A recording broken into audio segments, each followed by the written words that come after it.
पटकन बोललं जातं की आम्हाला adoption is a nice concept, पण आम्हाला आमचं मूल हवं. कोणताही मूल जर तुम्ही त्याला एका पद्धतीने वाढवलं तर नेक्स्ट जनरेशनमध्ये हा प्रश्न पडणार नाही की मुलांना जन्म घालायला पाहिजे का नाही. एक वाक्य मी कुठेतरी रवींद्रनाथ टागोरांचं वाचलेलं हां.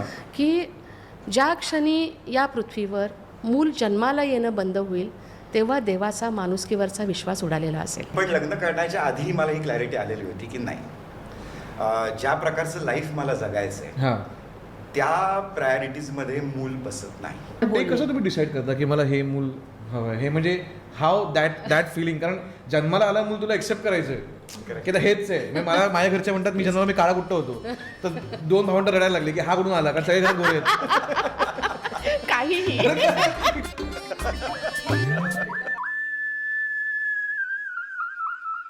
नमस्कार, मी तुमचा ब्रोचा अमेय कदम. आज भाडकास्टमध्ये आलो आहे तुमचा सेकंड एपिसोड घेऊन, ज्याचं नाव आहे ऐकावं जनाचं करावं मनाचं.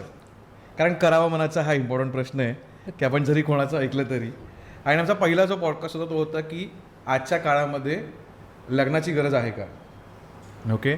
आणि त्याचा मी डिस्कस केलं आणि त्याच्यामध्ये असं कुठेतरी एक पॉईंट आला की लग्न झाल्यानंतर जी गोष्ट येते ती म्हणजे आता पुढे काय, की कोणाला जन्माला घालायचं का. हे सगळे मी डिस्कशन पण का करतो ना तुमच्या सगळ्यांबरोबर, कारण हे कुठेतरी मला पडलेले प्रश्न आहेत, ओके. काय झालं आहे, माझं तर जस्ट लग्न झालं आहे, ओके. आणि मी पण त्याच फेजला आहे लाईफच्या जिकडे ही डिसिजन घेऊ शकतो का मी, की बाबा मला मूल जन्माला घालायचं की नाही घालायचं. आणि तेव्हा मी काही गोष्टी विचार केल्या, जसं प्लॅनिंग करतो काय काय गोष्टी होऊ शकतात. तर पहिला विचार केला की मला परवडणार आहे का मूल. आजच्या घडीला जर मी एक एक्स अमाऊंट कमवतो आहे आणि जर मी 1 किंवा 2 मुलं जन्माला, 1 मुलगा जन्माला घातलं तर त्याचं पुढचं मेडिकलचा खर्च, त्याचा हॉस्पिटलचा खर्च, त्याचे जे डायपर्सचे खर्च आहेत, प्रॅमचा खर्च आहे, तो मला परवडणार आहे का. त्यानंतर मला शाळेत त्याला ॲडमिशनला द्यायची आहे, मग ही कुठली शाळा, इंटरनॅशनल स्कूल असणार की गव्हर्मेंट स्कूल असणार की काय असणार, मग त्याचा पूर्ण विचार. मग तो मुलगा मोठा झाला की त्याचं करिअरचं काय करायचं आहे, त्याला डॉक्टर बनवायचं आहे मला की त्याला काय लाईफमध्ये जे फायदे करू द्यायचं आहे. त्यात मुलगी झाली तर त्या मुलीला मला काय करायचं आहे, तिचं परत कसं करायचं आहे, तिचं मग तिला फ्रीडम द्यायचं की नाही द्यायचं आहे, या गोष्टी करायच्या की नाही, या सगळ्या रिस्पॉन्सिबिलिटी मला घ्यायच्यात की नाही घ्यायच्या आहेत, हा एक प्रश्न आला. तर हे सगळे प्रश्न मला पडले आणि मला वाटलं की हे का मला एकट्यालाच पडतं आहेत का. तर म्हणून मी आज ही 4 व्यक्तींना बोललो. मी प्रत्येकाचं इंट्रोडक्शन देतो, मी जस्ट बोलायला सुरू केलं दरवीसारखं. तर फर्स्ट इकडे आहे सई. मी सईला बोलवलं आहे कारण माझी फ्रेंड आहे ती, आणि तिचं असं होतं की वी आर व्हेरी फर्टाईल, आम्हाला मूल आम्ही जन्माला घालू शकतो, पण आम्हाला या मोमेंटला घालायचं की नाही घालायचं आहे हा प्रश्न आहे. आणि जर घालायचं आहे तर आम्ही ॲडॉप्टच करणार. आणि त्यांनी ही डिसिजन घेऊन एक ॲडॉप्शन ही घेतलं. त्याच्यानंतर माझ्याकडे आहेत मिलिंद सर. हे असं आहेत की हा जो प्रश्न मला आज पडला आहे तर त्यांना बहुतेक हा प्रश्न 35 वर्षापूर्वी पडला असेल की लग्न झालं आहे, मूल जन्माला घालायचं की नाही घालायचं, आणि त्यांनी आज विदाऊट किड्स ते जगतायत हॅपीली, आय फील. सो त्यांचं पर्स्पेक्टिव्ह जाणून घ्यायचं आहे. नंतर माझ्या बाजूला आहेत ममता मॅम, ज्या असं आहेत की की आपण 1-2 मुलांबद्दल बोलतो तर या मोमेंटला 260 मुलांच्या आई आहेत, आणि त्या स्वतः सिंधुताई सपकाळे यांच्या मुली आहेत. आणि मी त्यांचा पण पर्स्पेक्टिव्ह घ्यायचा की एक अशी व्यक्ती, अशी आई, एवढी मोठी आई की ती सगळ्यांची आई आहे, तिच्या अंडर वाढणं आणि त्याच्यानंतर ज्या जबाबदाऱ्या त्या कशा जबाबदाऱ्या घेणं, हे सगळं तुमच्याशी बोलायचं. आणि दुसरा माझा राहुल मित्र जो डॉक्टर आहे, आणि त्याचं असं होतं की माझ्याच वयाचं आहे आणि आधी किड्स हवं आहे, नको हवं आहे, झालं तर झालं, नाही तर झालं. आणि आता या मोमेंटला त्याला एक छान 1 वर्षाची मुलगी आहे, आणि ते झाल्यानंतर त्याचा पर्स्पेक्टिव्ह चेंज झाला आहे लाईफला बघण्याचा, असं मला जाणवतं आहे. सो आज सगळ्यांशी गप्पा मारायच्या आहेत. तर पहिलं जे मी मग अशी क्वेश्चन केलं ते राहुल तुला विचारायचं आहे, कारण तू माझ्या वयाचा आहेस. तुला हा प्रश्न नाही पडला का जेवढे मला प्रश्न पडले की बाबा जर मला जन्माला कोणाला घालायचं आहे तर काय करायचं. तर हा कधी असं आलं थॉट तुझ्या डोक्यामध्ये? नाही, असा प्रश्न मला कधीच पडला नाही की मी मुलाला जन्माला घालायला, की एवढं जसं सांगितलंस की एवढे सगळं बॅकग्राऊंड किंवा त्या समाजात काय चालू आहे किंवा आजूबाजूला काय चालू आहे nature. I am basically a very optimistic person. म्हणजे मी असा विचार करतो की आपण सपोज मुलाला जन्माला घातलं तर नेगेटिव्हिटी आहे, नो डाऊट जगात आहे नेगेटिव्हिटी, आता आजूबाजूला आहे. पण जर आपण ती नेगेटिव्हिटी विचार करून मुलाला जन्माला घातलं तर आपलं perspective will become more negative. So जेव्हा आपण मुलाला जन्माला घालतो त्या पॉझिटिव्ह ॲटिट्यूडनी जर घातलं की आपण जेवढं आपण आपल्या क्षमताप्रमाणे करू शकलो, फॉर सपोज तू बोलतोस इकॉनॉमिक व्हॅल्यू म्हणजे इकॉनॉमिकली इकॉनॉमिक म्हणजे माझ्या भाषेत परवडतं की नाही परवडतं की नाही हो. तर कसं असतं म्हणजे it is up to you. म्हणजे आता तुमचे खर्च जे असतात तुम्ही थोडे खर्च कट डाऊन करून तुम्ही मुलाचा खर्च जर तुम्ही ते मॅनेज करू शकाल then it is always a good. म्हणजे तुम्ही असा विचार केला तर ते होणार. जर तुम्ही असा विचार केला की अरे नाही आमचेच खर्च खूप आहे तर आम्ही मुलाचा खर्च कसं उचलू तर ते होणार नाही. असा माझं पण पर्स्पेक्टिव्ह मग तुला असं वाटत नाही का की याच्यात तू स्वतःची इच्छा मारतोय की माझा नाही, खर्च कधीच. सर्टन आहे त्यात माझी इच्छा म्हणून मला मूल काढायचं आहे आणि याच्यामुळे मला कधीच नाही. सो तेच one more aspect is once you become a parent you become थोडं सेल्फलेस. म्हणजे कसं होतं की तुम्ही स्वतःचा विचार कमी करतो आपण आणि ते कॉन्शियसली नाही होत.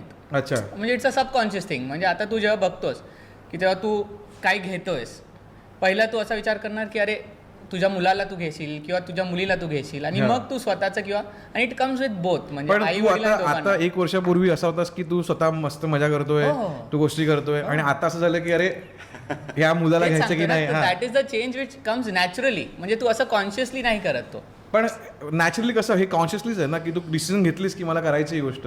How come you can say it's naturally. जसं तू बोलतोस I am not unhappy about taking a certain decision in life. हां म्हणजे तू जसं बोललास ना की कॉन्शियसली जर आपण तू काही गोष्ट कॉन्शियसली केलीस तर in the back of the mind तुला कायम असणार की अरे मी हे म्हणजे माझी इच्छा मारून करतोय. हां तर ते मला कधीच नाही येत की अरे फॉर इन्स्टन्स आता एक सिम्पल एक्झाम्पल सपोज मला एकट्याला आता आधी कसं लग्न नव्हतं मूल नव्हतं तू बाहेर जा कुठेही जा कधीही ये किंवा मित्रांबरोबर कधीही जा काही कर ते आता कट डाऊन होतं ऑब्व्हियस आहे.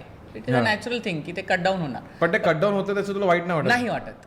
तेच मी तुला सांगतोय की मला असं ते कधी रिग्रेट नाही होत की अरे आज मी मित्रांना भेटलो नाही. मला ना सिरियसली एक प्रश्न तुला विचारायचा वाटतो की तुमचा जो काय फ्रेंड सर्कल आहे सगळं त्यात सगळ्यांना मुलं आहेत सगळ्यांची लग्न झालेली आहेत. तर आता मूल जन्माला घालणं हा कंडिशनल कंडिशनिंग तसं झाल्यामुळे किंवा सर्कमस्टन्शियल डिसिजन होता का सिरियसली यू फेल्ट की no you should bring some I am not someone म्हणजे अमेय पण मला ओळखतो बऱ्यापैकी. I am not someone who will do anything relate म्हणजे कुणाच्या प्रेशरमध्ये किंवा कुणाच्या काही एक सर्टन कंडिशन किंवा एक सर्टन सराउंडिंग्सच्या म्हणजे आता पूर्ण पब्लिक अशी जाते तर मी असं नाही आहे माझं.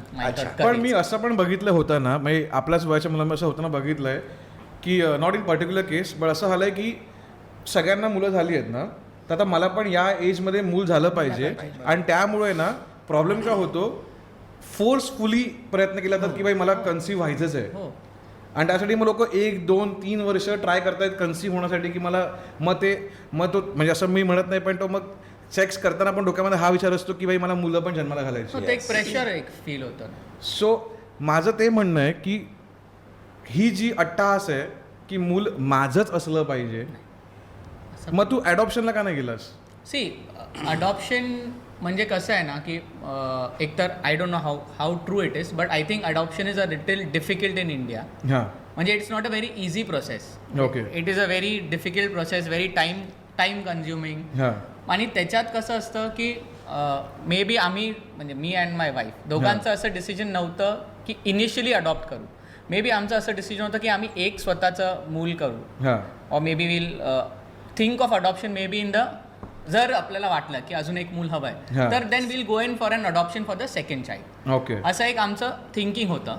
ओके आणि लकीली ऑर वॉट एव्हर म्हणजे आम्हाला मूल पहिलं झालं आता मे बी आताच आहे जेव्हा आम्ही सेकंडचा विचार करू इफ ॲट ऑल तर मग आम्ही विचार करू शकतो की we can think of adoption. So Sai मला तुझ्याकडे इकडनं डायरेक्टली तुला कळलंच असेल की मी येणार आहे. सो माझा पॉईंट हा आहे की तू अशी व्यक्ती की जिने डिसिजन पहिलीच घेतली की इट इज मी बघितलं ॲडॉप्शन का होतं आयदर दोघांना मुलं होत नाही आहेत खूप ट्राय करतायत अँड नाव डिसिजन झालं की बाबा नाही आम्हाला एक मूल पाहिजे तर ते ॲडॉप्ट करतात. पण तुझ्यामध्ये त्याची केस नव्हती मग तू या डिसिजनला कशी गेलीस.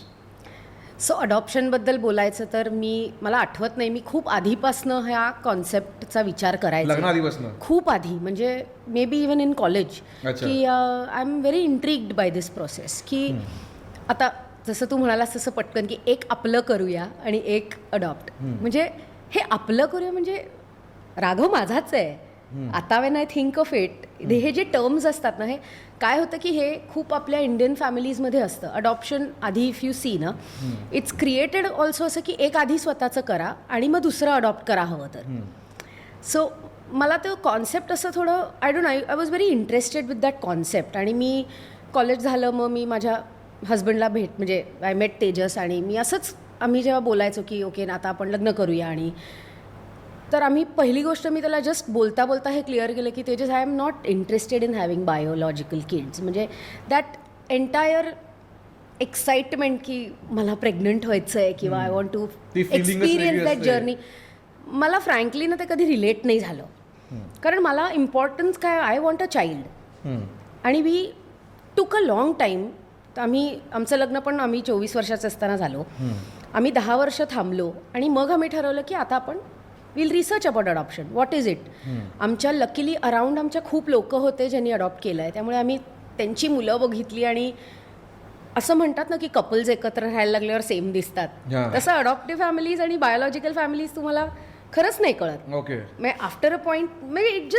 It just blends that way आम्ही खूप कपल्सना भेटलो आणि मग विथ मी तर मी खूपच हेडस्ट्रॉंग होते माझ्या पेरेंट्सशी बोललेले त्याच्या पेरेंट्सना सांगितलं की we are not very interested in having biological kids so we are going to take our time think की हवं आहे नको आहे आणि जर हवं असेल तर we want to go for adoption as you said it's not difficult to adopt in India फक्त वेट खूप आहे अच्छा वेट आम्ही म्हणजे 3 वर्ष थांबलो ओके आमचं पेपरवर्क हो आमचं पेपरवर्क 2000 म्हणून मी यांना पण बोलतो हो 3 वर्ष आणि अनफॉर्च्युनेटली लोक अजून पण थांबली आहेत ज्यांना 3 वर्ष पण होऊन हे गेली. वेटिंग कसलं असतं सो काय होतं ना की आता you have to basically you have to adopt through CARA is the government agency आधी कसं आपण संस्थेमध्ये जायचो आपण मुलं बघायचो आता असं नाही आहे आता बऱ्याचशा संस्था ऑलमोस्ट म्हणजे the government is trying a lot की सगळ्या संस्था कारा अंडर आहेत सो तुम्ही तुमच्या लोकेशनप्रमाणे किंवा तुम्हाला जी संस्था आवडते तर माझं आणि तेजसचं आम्ही वी आर व्हेरी वाईब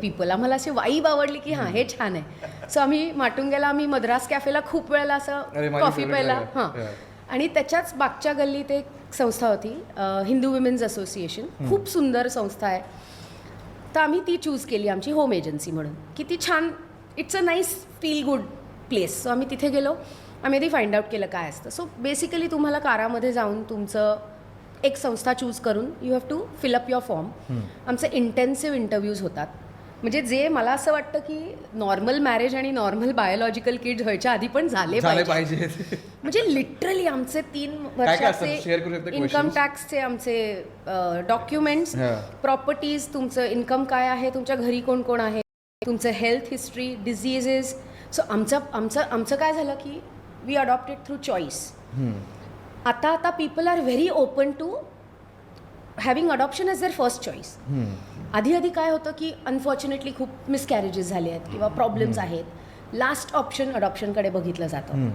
आता agencies are also very open minded की ॲक्सेप्ट हो it's okay that's your first choice great उलट they are also promoting it so आमचं ते इंटेन्सिव्ह झालं तर वेटबद्दल सांगायचं म्हणजे आमचं पेपरवर्क 2018 डिसेंबरमध्ये कंप्लीट झालं 2019 जानेवारीमध्ये आमचं काराच्या वेबसाईटवर नंबर आला तुमचा एक सिनियरिटी नंबर असतो ओके सो तुम्हाला जेंडर चूज करायचा ऑप्शन असतो एज ग्रुप चूज करायचा ऑप्शन असतो स्टेट्स चूज करायचा ऑप्शन असतो किंवा ऑल ओव्हर इंडिया बेसिकली तुम्हाला कुठून अडॉप्ट करायला Filters आवडेल हां. तर तो पण एक प्रश्न होता की असं हो. कसं चूज हा करायचं प्रश्न कसला आहे ना हा, म्हणजे की बाई मुलगा कुठला आहे? हां म्हणजे इट्स फनी आणि यू कॅन थिंक तुम्ही खूप विचार पण करू शकता ह्याच्यावर किंवा नाही विचार म्हणजे इट्स ओके कुठलीही स्टेट्स देऊया हां. तर मग आम्ही म्हटलं आपण दोघं महाराष्ट्रातले होते त्यामुळे महाराष्ट्र देऊया सो एक आमचं स्टेट महाराष्ट्र होतं एक छान गोवा छान प्लेस आहे मग एक गोवा दिलं आणि एक बीच दिलं त्यामुळे एक माउंटन्स त्यामुळे एक उत्तराखंड सो हे आमचे 3 स्टेट्स होते so you have to choose that we were very open with the gender आम्ही त्याच्यात जास्त फिल्टर नाही केलं की आपण we are okay with a boy or a girl आणि आम्ही एज ग्रुप दिलं सो आमचा एज ग्रुप होता 0 to 2 सो कारा वेबसाईटवर तुम्हाला सगळे अपडेटेड इन्फॉर्मेशन मिळते पण तुमचं वय जर 90 असेल हजबंड वाईफचं तर you can adopt a younger child कारण ते पण बघतात की an older couple should not adopt a younger kid बरोबर कारण तुमचे एनर्जी लेवल्स तुम्ही तेवढं त्याच्याबरोबर वेळ स्पेंड बरोबर. करता सो ते पण एक बघितलं जातं सो आम्ही 0 to 2 दिलं आणि आम्हाला 2022 जानेवारीमध्ये रेफरल आलं सो आम्ही 3 वर्ष थांबलो ओके सो वेट आहे पण आम्हाला खूप चांगला म्हणजे we were very happy with the process that we follow हा वेळ असला पाहिजे की नाही? असं नाही मी म्हणणार, थोडा कमी झालेला चालेल. आणि इट सरप्रायझिंग पण भारताचं पॉप्युलेशन ज्या रेटनी वाढतंय हो. त्याच्यात ज्यांना अडॉप्ट करायचंय त्यांना मुलं मिळायला एवढं वेटिंग खूप करावं वेळ. लागतं विच इज व्हेरी सरप्रायझिंग की असं का आणि आणि वाय दिस वेट आणि का गरज आहे याची? ते तर गव्हर्नमेंटच स्पष्ट करू शकेल. हा मुद्दा जो आहे तो पण आहे. ती प्रोसेस जी आहे म्हणजे 10 वर्षापूर्वी साधारणपणे 1 वर्ष वगैरे वेटिंग होता आणि तेव्हा संस्थांमध्ये जायचे हां जे ज्यांना अडॉप्ट करायचं असायचं ते, आणि तेव्हा वर्ष वगैरे सांगायचे. तर वर्षसुद्धा तेव्हा नको असायचं लोकांना. मग सांगितलं जायचं की तुम्ही 9 महिने वाट बघताच ना. तुम्हाला जेव्हा कळतं की तुम्ही आई किंवा बाबा होणार आहात तर तुम्ही 9 महिने वाट बघताच ना, त्यात 3 महिने अजून, हो. अशी समजूत घातली जायची. पण आता 3 वर्षाला गव्हर्नमेंट काय रिप्लाय देतं हे मलाही माहिती नाही. सो बेसिकली ना द प्रपोर्शन ऑफ अडॉप्टिव्ह पेरेंट्स हां. Is more. आता वाढलंय. ओके. ज्या वेट म्हणजे ॲक्च्युली काय होतं ना की खरंच म्हणजे सगळ्याच एज ग्रुपला वेट आहे. असं नाही आहे की यंगर हो, ग्रुपला आहे. सगळ्या age group ला जनरलीच आहे. सगळीकडे. आणि आमचं काय झालं, आम्ही 2019 मध्ये आलो आणि कोविड, त्यामुळे सगळंच बंद झालं. म्हणजे अशा आमच्या केसेस म्हणजे ज्या आमच्या संस्थेकडनं आम्हाला कळल्या आहेत की हां. मूल रेफरल दिलंय, तुम्हाला रेफरल आलंय मुलाचं आणि ते मूल जाऊच शकत नाही आईवडिलांकडे कारण लॉकडाऊन आहे. त्यामुळे तुम्हाला 3 का 4 महिन्याचं मूल रेफरल आलंय पण ते 8 महिन्याचं झाल्यावर ते घरी गेलंय. ओके. त्यामुळे ते पण त्यांच्या प्रोसेसेस खूप लांबल्या. ओके. त्यामुळे वेट आहे. पण इफ यू सी, आता माझा प्रॉब्लेम काय झाला, I was very hyper in those 3 years. माझा नवरा वॉज व्हेरी काम. हां आणि काय होतं की घरात किंवा फॅमिलीमध्ये सगळ्यांना बाळं होत आहेत, बरोबर. फ्रेंड्सना बाळ, आणि आपण थांबलोच आहे, आपलं आपलं कारावर जाऊन नंबर बघतोय. सो आता इफ आय वुड म्हणजे सजेस्ट की जे कपल्स अडॉप्शनला जात हां. आहेत, धरून चाला की हा वेट आहे बरोबर. आणि प्रिपेअर करा स्वतःला. आम्ही जे फॉर्म भरायच्या आधी केलं ना ते त्या 3 वर्षात किंवा 2-2.5 वर्षात तेव्हा करा. बरोबर. लोकांना भेटा, अंडरस्टँड करा की काय तयारी आहे. बरोबर. कारण प्रत्येक पेरेंटहूडला चॅलेंजेस आहेत, whether it is a biological, whether it is not a human baby parenthood. Any parenthood is going to have challenges. अडॉप्शनमध्ये एक्स्ट्रा चॅलेंजेस असतात कारण you never know what trauma या चाइल्ड इज कमिंग फ्रॉम. हो, हे काय असतं म्हणजे? So आता Raghav, my son's name is Raghav, आता तो 2.25 वर्षाचा आहे. हां. सो ही आम्हाला त्याचं रेफरल वाशीवरून आलं. सो तो 3 महिने संस्थेत होता. मला नाही माहिती ना, तो ऑफकोर्स तो तिकडे सगळ्यांबरोबर होता, सेफ होता, हॅपी होता. बट जे प्री ट्रॉमा असतो तो नंतर असं म्हणतात की कुठे ना कुठेतरी येतो. तो हे चॅलेंजेस तुम्हाला बायोलॉजिकल पेरेंटहूडमध्ये जनरली होत नाही. सो आम्हाला आता we are now facing new challenges where we are addressing that with him. हळूहळू समजतायत. समजतोय म्हणजे आम्ही आता त्याला गोष्टी सांगायला लागलोय. त्याला प्रचंड ऑडिओ गोष्टी आवडतात. हां. त्यामुळे आता आम्ही त्याच्यासाठी गोष्टी केल्या आहेत की तू कसा आलास घरी, अच्छा. मग आपण कसे गाडीतनं तुला आणायला आलो. मग आता असं. तुम्ही हे क्लिअर केलं की तो अडॉप्टेड आहे की तो हे आहे का? तो एक आम्ही परत त्याच्याशी वेगळा. आम्ही त्याच्याशी सो बेसिकली तुमची संस्था पण सांगते की तुम्हाला हे व्हेरी मॅटर ऑफ फॅक्ट सांगायचं मुलांना.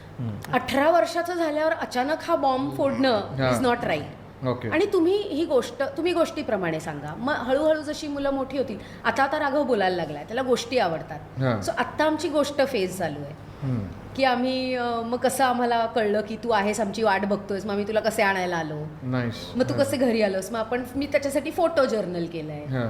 मग प्रत्येक जण, मग आबा काय करत होते, मग आजीनी कसं तुला ओवाळलं, त्याचे रिलेटेड जी 6-7 लोक आहेत हां. त्यांच्या रिलेटेड आम्ही त्याच्यासाठी गोष्टी सांगतो. आता तो जसा मोठा आहे तसं will start using the word adoption. पण हे बेटर पण आहे ना, कारण आजकाल Totally. जर तू देवकीने विचारलं तुझ्या मुलीने की मी कशी आले, तुम्ही काय करणार? It is that's another challenge. That's I think another challenge. Option तरी सांगायला की बाबा तुला वाईट आहे हे. अतिशय वाईट आहे. चॅलेंजेस हे वेगळेच आहे. हे वेगळा चॅलेंज. हा, की देवकीच्या विचारणार बाबा मी कशी आले, अरे आता कशी आले. पण सई फार लकी आहे.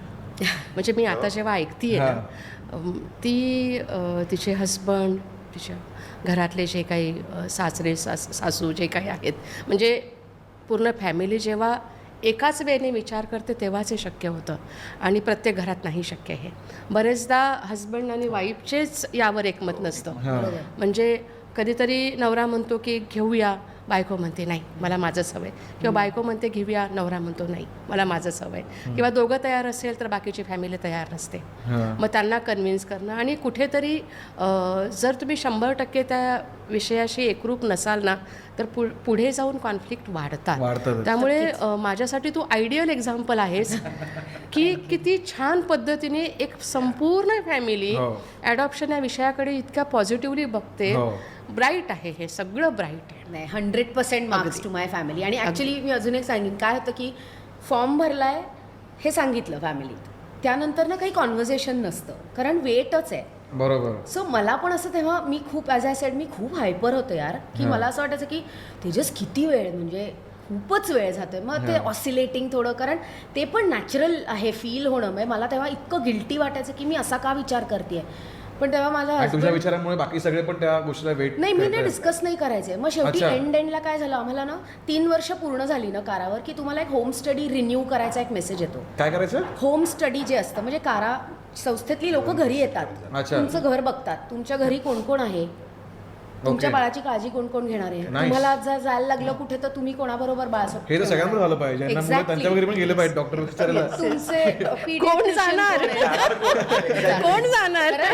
आम्ही तेच म्हणालो की हे सगळे हे जे आहेत ना या गोष्टी नॉर्मली पण झाल्या पाहिजे. हो, म्हणजे मला वाटतं हे जे 3 वर्षाचं वेटिंग आहे, हे लग्न झाल्यानंतर प्रत्येकाने घेतलं पाहिजे स्वतःच्या आयुष्यामध्ये, की 3 वर्ष वेटिंग सगळ्यांनी आहे, विचार डिसाईड करूया भाई करायला आपण पाहिजे. Of course, की हे विचार सगळे करायला आपण करू शकतो ना गोष्टी. सो नाही, विचार करायलाच पाहिजे. नाही, आणि फॅमिलीचं काय होतं ना, मग आम्हाला ते मेसेज यायला लागले तुम्ही HSR रिन्यू करा. तर तेव्हा आमचं जरा झालं की मे बी आता आपल्याला येणार आहे रेफरल, ज्या अर्थी काराचे मेसेजेस येतात.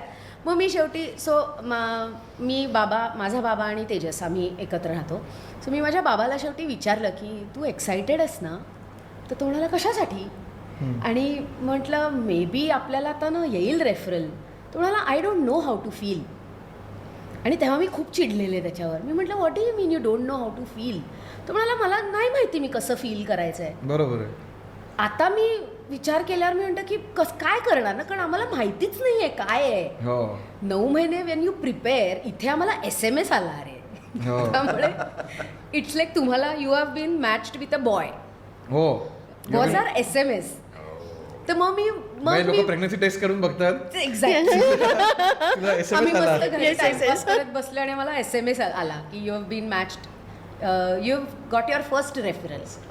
आणि तेव्हापासून जी हलचल झाली, आणि मग सो मी ॲक्च्युली जे म्हणेन की हे करावं लोकांनी, की मी ना वेट खूप केलं 3 वर्ष की कॉन्व्हर्सेशन्स नाही केली घरातल्यांबरोबर. अच्छा.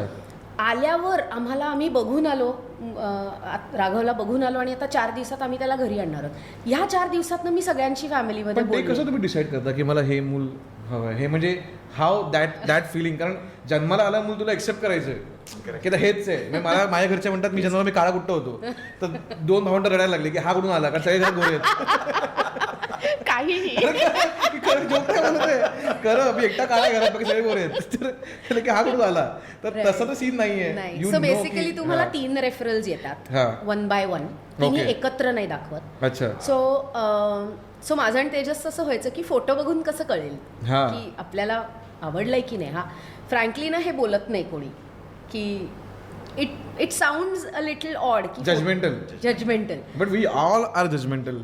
ते मला क्लिअर करायचं कॅमेराला, आपण सगळे जजमेंटल आहोत, ते एक्सेप्ट करा आणि पुढे चला. सो आमचं तेच झालं. आणि मी म्हटलं ना 12 जानेवारी 2022 आम्हाला मेसेज आला, आणि मग आम्ही तेजस धावत आलात की तो म्हणाला चल रेफरल आलाय. आणि काहीतरी आम्ही आमचं करत होतो. आम्ही काराच्या वेबसाईटवर गेलो आणि आम्हाला राघवचा फोटो दिसला. आणि आय एम नॉट किडिंग, मी जी रडली आहे ना त्या दिवशी, मी आणि तेजस दोघंही, की मला फोटो बघून जे वाटत होतं की फोटोतनं कसं कळेल, पण यू जस्ट फील ते कनेक्शन. म्हणजे माझं झालं की मी याला कधी घरी घेऊन येते. तेव्हा तो 2 महिन्याचा होता जेव्हा ज्याचा फोटो होता, आणि तेव्हा तो 3.5 महिन्याचा होता जेव्हा आम्हाला रेफरल मिळालं. आणि मग त्यांनी सांगितलं 12 जानेवारीला आम्हाला रेफरल आलं, आणि त्यांनी म्हटलं की तुमची अजून एक मीटिंग होणार आहे विथ 1 पर्सन फ्रॉम कारा, 1 गव्हर्नमेंट पर्सन, जिकडे तो आहे त्या संस्थेतल्या त्याच्या सोशल वर्कर आणि आम्ही, की तुम्ही प्रिपेअर्ड आहात ना, तुम्हाला काय काय तयारी करायला लागणार आहे. सो हे आमचं झाल्यावर 31 जानेवारीला आम्ही त्याला भेटलो. आणि भेटलो म्हणजे पण तुम्ही तुमच्याहून थोडा लांब असेल तो. वी कुडंट टच हिम, कारण कोविड सेकंड वेव्ह, त्यामुळे we couldn't touch him. First मीटिंगला तो लांब बसलाय. मी त्याला डायरेक्ट ज्या दिवशी घरी आणलं तेव्हा त्याला उचललं. अच्छा. आणि मग आम्हाला तर फोटोतनंच कळलं. सो तू म्हणालास चूज कसं करतात. सो आम्हाला 48 hours दिले जातात after you see the baby, म्हणजे ऑन द वेबसाईट, की whether you want to reserve the child or no. त्याच्यात तुम्हाला त्यांचे सगळ्या मुलाचे मेडिकल रिपोर्ट्स असतात. तुम्ही तुमच्या जवळच्या पिडियाट्रिशियनला नेऊन ते दाखवायचे. You can either decline or you can go ahead. So ते आम्ही within an hour we had said yes, reserve the child for us. Nice. And we went ahead. Good. So मला तुम्हाला ममता मॅम हा प्रश्न विचारायचा आहे की तुमचं जर मी एक पूर्ण बघितली लाईफ, तर तुम्ही एकतर अशा आईच्या मुली की ज्या सगळ्यांच्या आई आहेत, त्याचं एक वेगळं प्रेशर आहे की, म्हणजे मला करेक्ट करा म्हणजे चुकीचं बोलू असेल तर, पण तुम्ही पण एका अनाथासारखेच लांब होता त्यांच्यापासून, आणि तुमचं अपब्रिंगिंग हे वेगळं होतं. म्हणजे असं पेरेंटल गायडन्स असतो तो तुम्हाला नव्हता. सो ती एक काय लाईफ आहे, म्हणजे ती कशी एक जर्नी आहे? मला वाटतं हे आमच्या दोघींचं विधिलिखित होतं की माझा जन्म ज्या पद्धतीने झाला गाईच्या गोठ्यामध्ये, जे तिला दगडाने नाळ वेगळं करावं लागलं, दगडावर दगड आपटून, ज्या पद्धतीने मला घेऊन ती ट्रेनच्या समोरही उभी राहिली की जीव देऊन टाकते, किंवा ती कड्यावर जाऊन आता खाली मी कडेलोट करून घेऊ का स्वतःचा, हाही विचार तिने केला. ती स्मशानातही राहिली. ती ट्रेनमध्ये तिने भीकही मागितली. म्हणजे या सगळ्या परिस्थितीमधून तिने जाणं आणि त्यावेळेला तिच्या छातीशी पोटाशी मी असणं, मला वाटतं हे आमच्या दोघींचं विधिलिखित होतं. मला बरेच वेळा हा प्रश्न विचारला गेला आहे की तुम्हाला माईंनी लांब ठेवलं, तुम्हाला माईंनी स्वतःजवळ ठेवलं नाही, याचा तुम्हाला कधी राग नाही आला का? खरंच नाही आला. मी गेली कित्येक वर्ष हेच उत्तर देते की मला त्या काळात राग नाही आला. मला जिथे आईने सांगितलं मी तिथे राहिले. मी आईजवळ कधीही राहिले नाही. माझी 12 वर्ष हॉस्टेलला गेली, पोस्ट ग्रॅज्युएशन कंप्लीट झालं, त्यानंतर डायरेक्ट संस्थेत आले. कधीतरी दिवाळीला उन्हाळ्याला घरी जायचे, तेव्हा घरात बाकीचे चेहरे इतके दिसायचे, कुणी कमी झालेलं असायचं, कुणी वाढलेलं असायचं. आई नवीनच सांगायची, हा दादा आहे, ही नवीन ताई आहे, किंवा तू हिची ताई आहे. तिने सांगायचं आणि मी करायचं. म्हणजे मला स्वतःला असं वाटतं की तिचं जेव्हा पूर्ण कार्य देवाने लिहिलं असेल ना, तेव्हा ही एक व्यक्ती तुला कधी अपोज जाणार नाही, ही एक व्यक्ती तुझ्या कामात कधीही अडसर घालणार नाही, किंवा ही कायम शांत राहून तुला सपोर्ट करत राहील. तुला इकडे लक्ष द्यायची गरज नाही, असं काहीतरी देवाने ते लिहून ठेवलं होतं आणि ते आम्ही दोघींनी पाळलं आयुष्यभर. हे विधिलिखित होतं. पण जेव्हा मी आई झाले, म्हणजे जन्म दिला मुलीला, ते 9 महिने अँड ऑल सगळं ते हे केलेलं आहे. माझी मुलगी जेव्हा माझ्या पुढ्यात आली, तिचं बालपण जेव्हा मी जगायला लागले, कारण तिचा प्रवास आणि माझा मातृत्वाचा प्रवास सेम एज. जन्म दिला की तुमचं मातृत्व सुरू होतं. म्हणजे बाळ जर एका दिवसाचं आहे तर तुमचं मातृत्वही एका दिवसाचं आहे. जर मला वयाच्या 23व्या वर्षाला तर मी 23 वर्षाची माता नाही आहे, माझं मातृत्व एकाच दिवसाचं आहे. त्यामुळे तिला मोठं होताना मी जे पाहिलं ना की ताप आला की मम्माच लागते, किंवा शाळेतनं आल्याला पहिले मम्माच दिसावी, किंवा झोपेत गळ्यात हात पडतात आणि घट्ट बिलगलं जातं. मला तेव्हा प्रश्न पडायला लागले की हे सगळं माझ्या बाबतीत काय आणि कसं घडलं असेल. मग मला ताप आला नसेल का? मला शाळेतनं आल्यावर तर मी कायम हॉस्टेलला राहिले, त्यामुळे जथ्थाच्या जथ्था हॉस्टेलमधनं उतरायचा आणि शाळेत जायचा. सेवा सदनला होते मी लक्ष्मी रोडला पुण्यामध्ये, आणि तसंच जथ्थाच्या जथ्था हॉस्टेल शाळेचा वर्ग उतरायचा आणि हॉस्टेलला जायचा. फक्त सुट्ट्यांमध्ये वेगळं व्हायचो आम्ही. मग मी एकदा आईला विचारलं होतं की इतकं लांब राहिलो आपण, तुला माझी कधी आठवण नाही यायची? तेव्हा आई म्हणाली होती की काय सांगू ममता, मला फक्त पाना फुटायचा बाकी असायचा, इतकी तुझी आठवण यायची. माझे सगळे काय म्हणतो ना, शंका निरसन होतं की नव्हतं, सगळं संपलं त्या क्षणी. म्हटलं नाही, आपण ही शंकासुद्धा घेऊ शकत नाही की आपली आई आपली होती की नव्हती, आपल्या आईला आपली आठवण आली की नाही आली, आपल्या आई आपल्याला विसरून तर गेली नसेल ना, आपल्या आईने आपल्यावर अन्याय तर नाही केला. हे जे काही चुकूनही माझ्या डोक्यात येऊ नये, जेव्हा मला माझ्या आईकडनं हे उत्तर मिळतं की मला फक्त पाना फुटायचा बाकी होता. आणि म्हणून जेव्हा आई गेली तेव्हा 12 तास तर मला रडायलाच आलं नव्हतं, रडूच येत नव्हतं. खूप शांत होते मी, आणि कुणी रडलेलं मला सहनही होत नव्हतं. तेव्हा रडू नका म्हणत होते मी सगळ्यांना. फक्त एका मैत्रिणीला म्हणाले की आई कायम सांगायची ना गं, 16व्या दगडाला नाळ तुटलं, नाळ आज तुटलं. इतके दिवस नव्हतं तुटलं. आणि त्यामुळे मी तुमच्याशी रिलेट करते तिथे की बाळ जन्माला घालणं आणि त्या सगळ्या प्रोसेसमधनं जाणं, पण जो माझा कामाचा भाग आहे. आता इकडे वळते. म्हणून विचारायचं आहे मला काय विचारायचं आहे ना इंटरेस्टिंगली, कारण तुम्ही, मला जो डाऊट असतो की बाबा तुम्ही एवढ्या मुलांना सांभाळत आहे, तुमच्या अंडर एवढी मुलं आहेत, त्यात तुम्हाला गरज वाटली की माझी पण एक मुलगी असली पाहिजे. नाही, गरज नाही, गरज काय नाही. होतं हे? तो निसर्ग होता. माझं लग्न झालं, मला मूल होणार होतं आणि माझे असे कुठलेही विचार नव्हते की मूल असावंच किंवा नसावंच. नाही, होणारच होतं. आणि माझी मुलगी म्हणजे पहिल्या 3-4 महिन्यापासूनच संस्थेत येते. ती संस्थेतल्यासारखीच मोठी झाली आहे. म्हणजे सगळे तिच्यापेक्षा मोठी तिच्याही ताई दादाच आहे आणि आता ती सगळ्यांची ताई आहे, जी प्रोसेस आहे ती. पण ज्या मुलांसोबत मी काम करते, माझी आई काम करत होती, गेली 26 वर्ष मी काम करते. म्हणजे मी एका ठिकाणी लिहिलं होतं की काय बरोबर कुठे नेमके चुकले होते, पानगळीला वसंत माझा म्हटले होते, वेलीवरचे फूल तोडले सहज कुणीयन, एक लेकरू टाहो फोडत रडले होते. वेलीवरचं फूल जेव्हा सहज कुणी तोडतं तेव्हा कुठेतरी एक लेकरू टाहो फोडून रडतं. त्या वेलीपासून ते वेगळं झालेलं असतं. म्हणजे ते जे आहे ना, जे माझ्या आईने काम केलं तेच काम जेव्हा मी करते तेव्हा मी हे बाजूला ठेवलं आहे. जन्म दिलेला, न जन्म दिलेला, ऑलरेडी जन्माला आलेत, बरोबर, ऑलरेडी ते एक्झिस्ट आहेत. घर हा बेस्ट पर्याय आहे मुलासाठी, माझं आजही म्हणणं तेच आहे. पण ज्यांचं घरच नाही, ज्यांना नातंच नाही, त्यांचं काय? मग मी त्यांना काय देऊ शकते? बरोबर, हा पुढचा विचार. मी किती काळ अडकून राहणार आहे त्या विषयावर? मला पुढे सरकायला हवं आहे. मग त्यांचं काय? म्हणजे आईचं हे वैशिष्ट्य होतं की आईने कुठली संस्था म्हणून नाही कधी डेव्हलप केली, ती घर म्हणूनच डेव्हलप केली. त्यामुळे आईला कायम आई म्हटलं गेलं. कुठल्याही संस्थेमध्ये आईला आईच म्हणायचे सगळे, मला सगळे ताई म्हणायचे. नातं तिथेच आमचं तयार झालं. आणि संस्था घरासारखी कशी असू शकते ना, हे बघायचं असेल तर माझ्याकडे या. एक उदाहरण सांगते त्यासाठी की माझ्या संस्थेतली काही कॉलेजची मुलं, ज्यांची मी मोठी बहीण आहे, मी आई नाही. मग अशी तू बोलता बोलता म्हणलास इतक्या मुलांची आई, नो, आई एकच होती, मी ताई आहे, त्यांची मोठी ताई आहे. आणि मोठी बहीण ही कायम आईच्या जागी असते, हेही तेवढंच सत्य. मला कानावर आलं होतं की हे शेवटच्या लेक्चरला बसत नाहीत. मला सरांचा फोन आला की ताई जरा लक्ष द्या, मुलं शेवटचं लेक्चर करत नाही आहे. म्हटलं ठीक आहे, बघते मी काय आहे ते. आली, बसते, त्यांच्याशी गप्पा मारत काहीतरी जुळाजुळं चालली होती. म्हटलं का रे, कॉलेज किती वाजता संपतो? ताई आम्ही 1 वाजताच निघतो. बरं, मग किती वाजता येतात? ताई आम्ही 1:30 वाजेपर्यंत येतो. बरं, मग लेक्चर किती वाजता संपतात तुमची सगळी? ताई शेवटचं लेक्चर ना कुणीच बसत नाही, म्हणून आम्ही पण बसत नाही. म्हटलं अरे, तुम्ही जर बसायला सुरुवात केली तर बाकीचे पण बसतील ना, तुम्ही तर बसा. हा काही म्हणजे ही काही पद्धत नाही ना विचार करायची. अहो ताई कुणीच नाही बसत, ओ ताई नका सांगू, असं ते सुरू झालं होतं. आणि म्हटलं मग तुम्ही काय करता? म्हटलं आम्ही घरी येतो. मी स्वतःची पाठ थोपटली. आम्ही संस्थेत येतो नाही म्हणाले, आम्ही परत येतो नाही म्हणाले, आम्ही घरी येतो म्हणाले.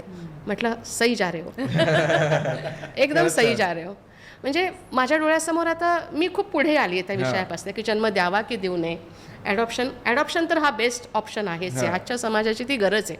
कारण घर हा बेस्ट पर्याय आहे. पण ज्यांना घर नाही, बरोबर, ज्यांना घर देऊ शकत नाही, मिळू शकत नाही, जी मुलं संस्थांमधनं वाढत आहेत किंवा जी अजून संस्थांमध्येच आलेली नाही आहेत. म्हणजे तुम्ही जर नेटवर सर्च केलं तर 30 लाखाहून जास्त आकडा आहे आणि त्यातला फक्त 3,70,000 काहीतरी असा आकडा आहे की जो संस्थांमध्ये.